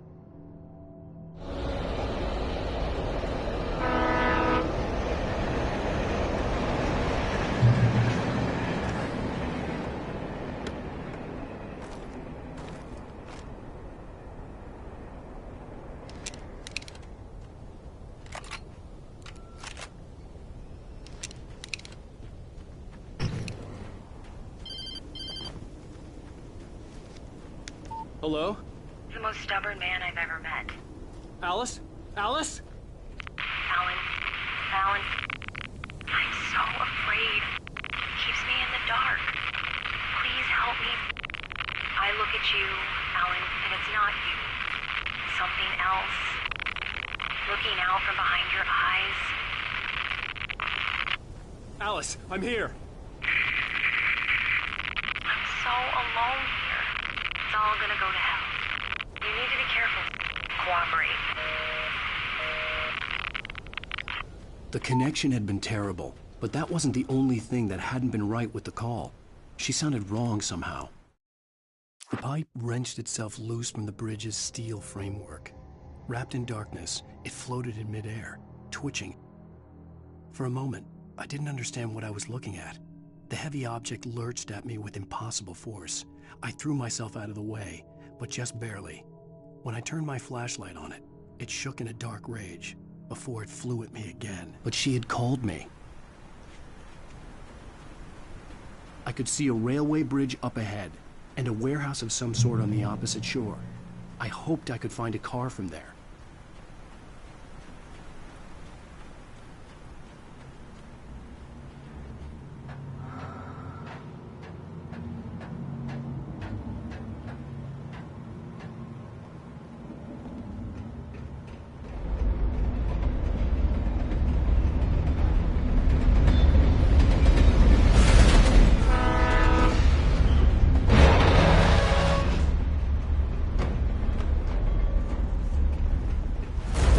That was pursuing me was growing stronger, and it was taking over everything.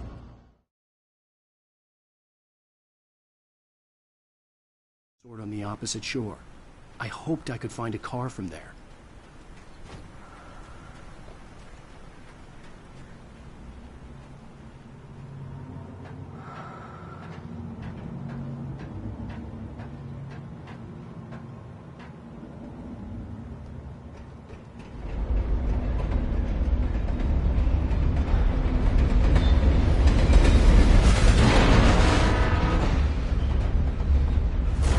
That was pursuing me was growing stronger, and it was taking over everything in its path.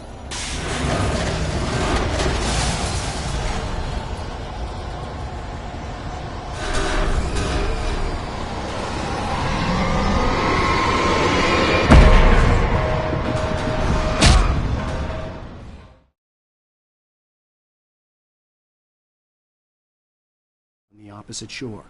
I hoped I could find a car from there.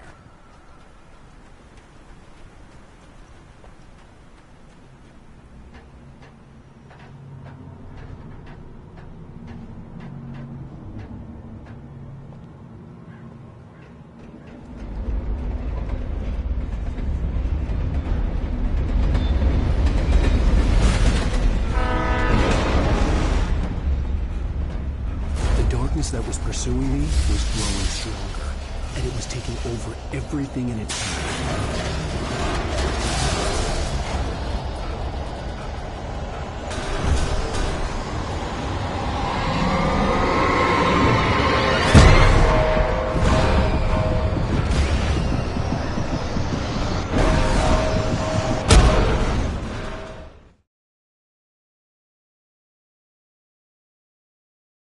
On the opposite shore.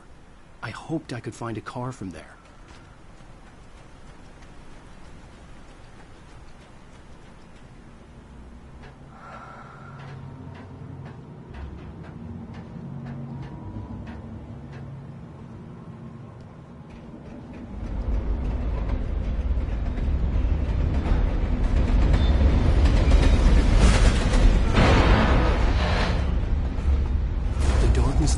pursuing me was growing stronger, and it was taking over everything in its path.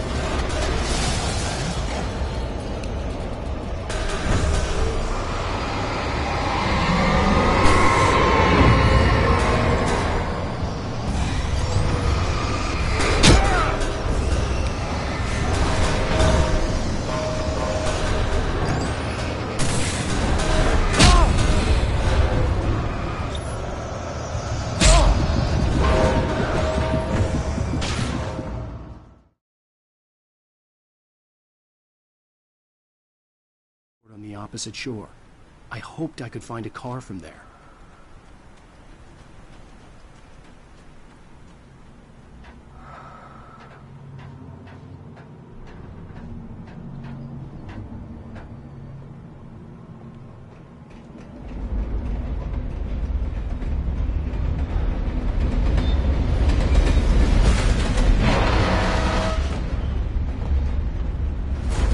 That was pursuing me was growing stronger, and it was taking over everything in its path.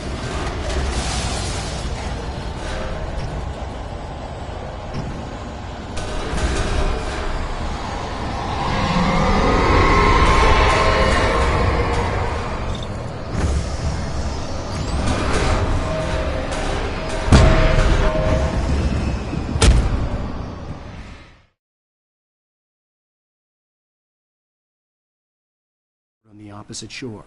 I hoped I could find a car from there.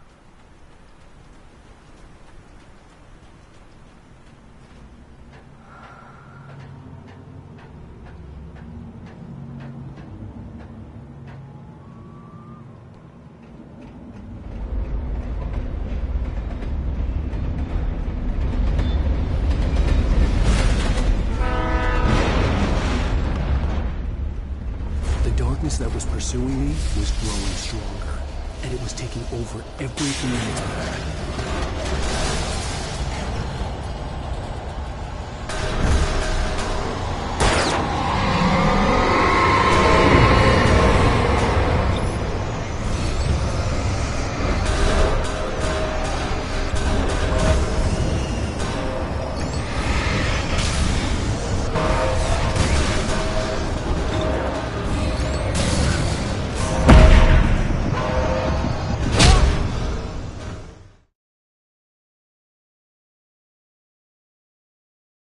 On the opposite shore. I hoped I could find a car from there.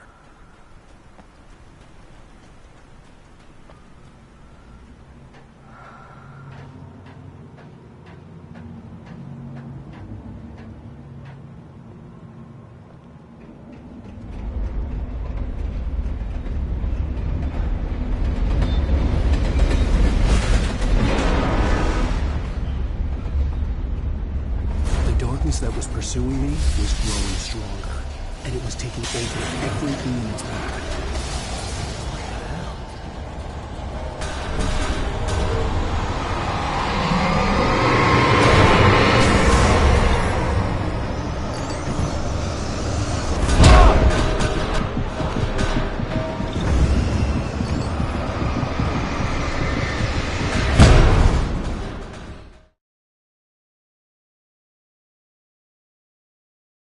On the opposite shore. I hoped I could find a car from there.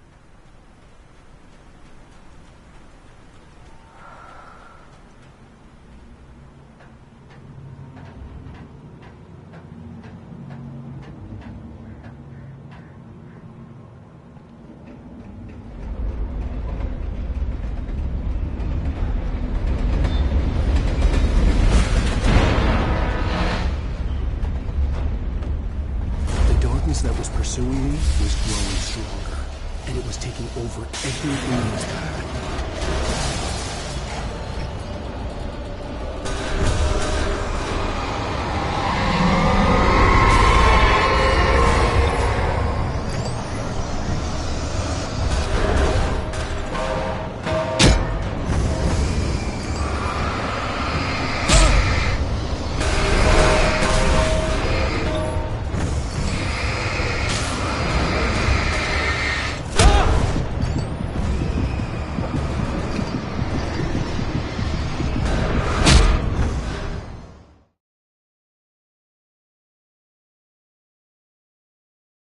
opposite shore.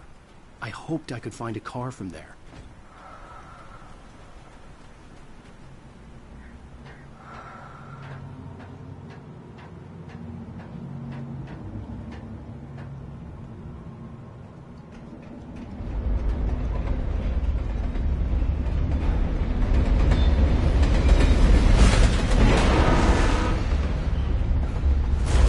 That was pursuing me was growing stronger, and it was taking over everything in its path.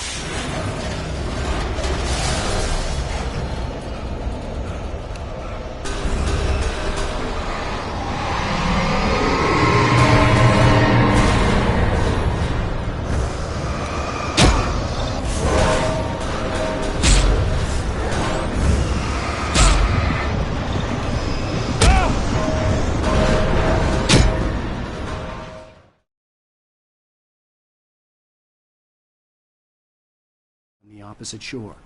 I hoped I could find a car from there.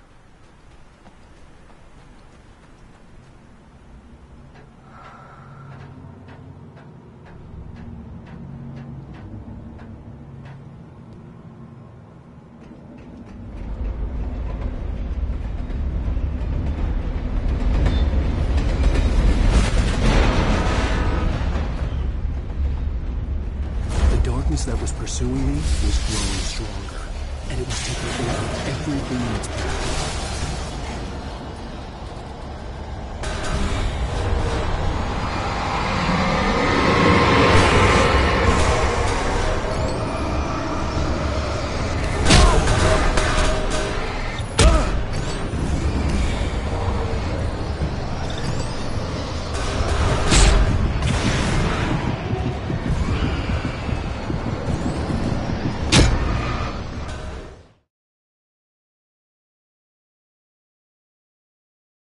On the opposite shore. I hoped I could find a car from there.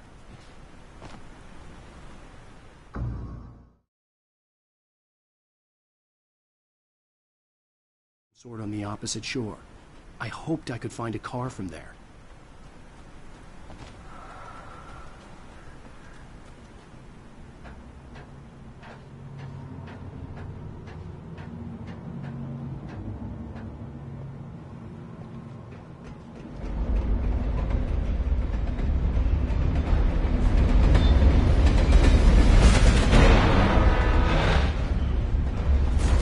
That was pursuing me was growing stronger, and it was taking over everything in its path.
The opposite shore.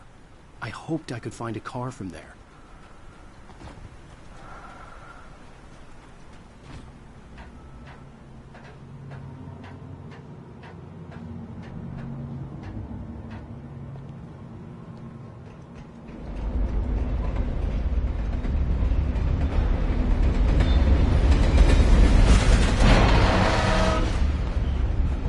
The darkness that was pursuing me was growing stronger, and it was taking over everything in its path.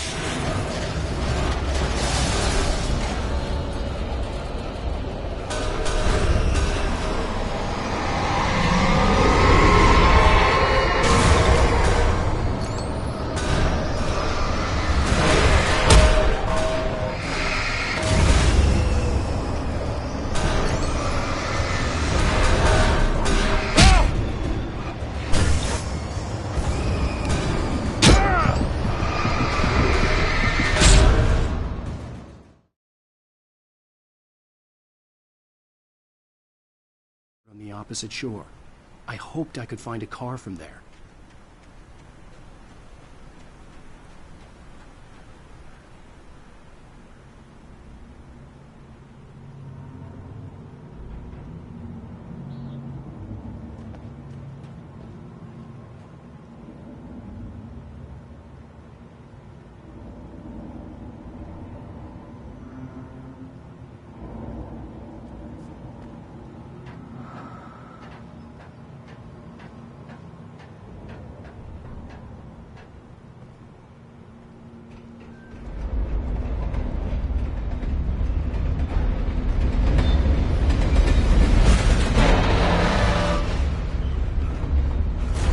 That was pursuing me was growing stronger, and it was taking over everything in its path.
As a teenager, just starting to get interested in writing, Stephen King had been a source of inspiration to me. I thought about all the inanimate objects that had come to life in his books. No one is safe in a good horror story. Certainly not the protagonist. That's what makes them fun. This was anything but. The darkness could possess anything, and it was getting closer.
No one is safe in a good horror story.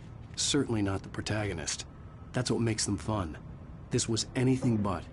The darkness could possess anything, and it was getting closer.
I slammed the door shut right in his smug face. He pleaded for me to open the door. True to form, the asshole actually thought I would obey. I had no sympathy left, no guilt either, not for him. I took a moment to savor the scream.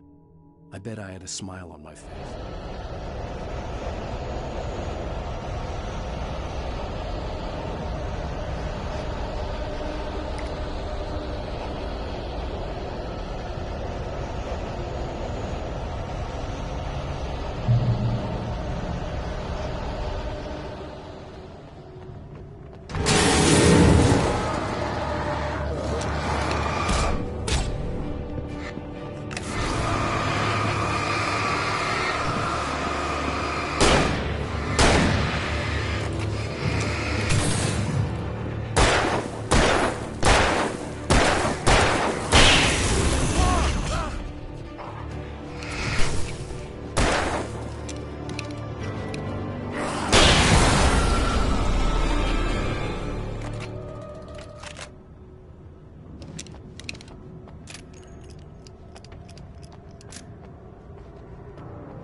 We take the facts of our existence for granted, unaware that they are merely a thin veneer of desperate self-delusion, covering a vast cosmos of madness and horror. All too often, the stars are right. In Night Springs. Tonight's episode, A Family Occasion. Journalist Alvin Derleth's trip to study the local customs of an insular community in Night Springs has been less than successful. Until tonight. Well, I'm glad you changed your minds about this. Ancient customs, local mythology. My editor loves this kind of stuff. Well, Mr. Derleth, we don't want to feel like we're on exhibition. But you have demonstrated the seriousness of your intent. Oh, I am serious. Really, just do your thing. I'll stay out of your way and observe. Actually, I thought you could assist us. I'm afraid we are a man short. It would provide you with an intimate perspective. Could I really? Of course, Mr. Derleth. Well, I guess that's the least I... What would I have to do? Oh, here. Let me show you with a kiss.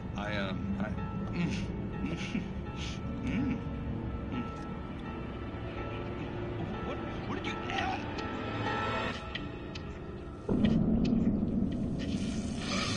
Oh, Mr. Derleth, you have well pleased Nixie Perka, the dweller in flesh. Your body shall host his 1,000 young, and all shall be glory.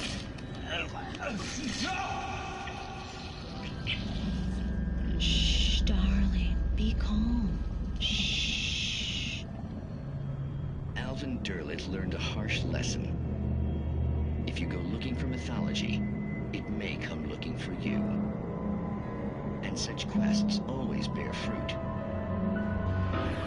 Night Springs.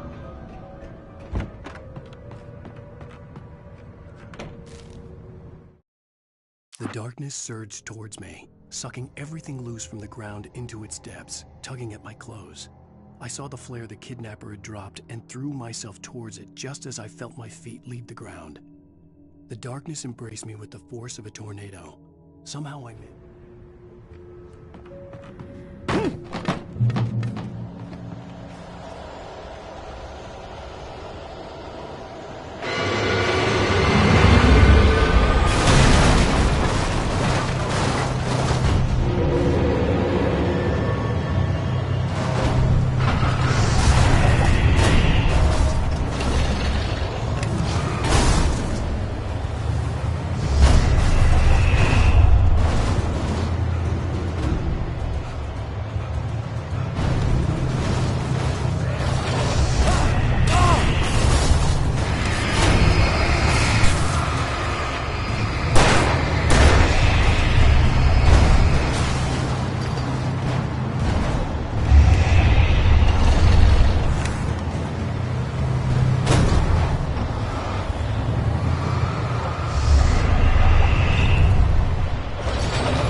I had never been this glad to see the sunrise. I had a couple of hours to get to the coal mine.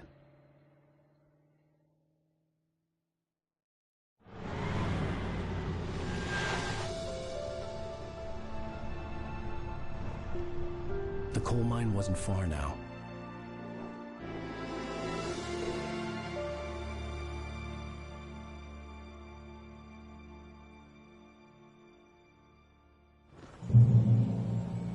Today, I would meet the kidnapper, and he would give me Alice. I wouldn't give him any other choice. A drowning man will clutch at a straw.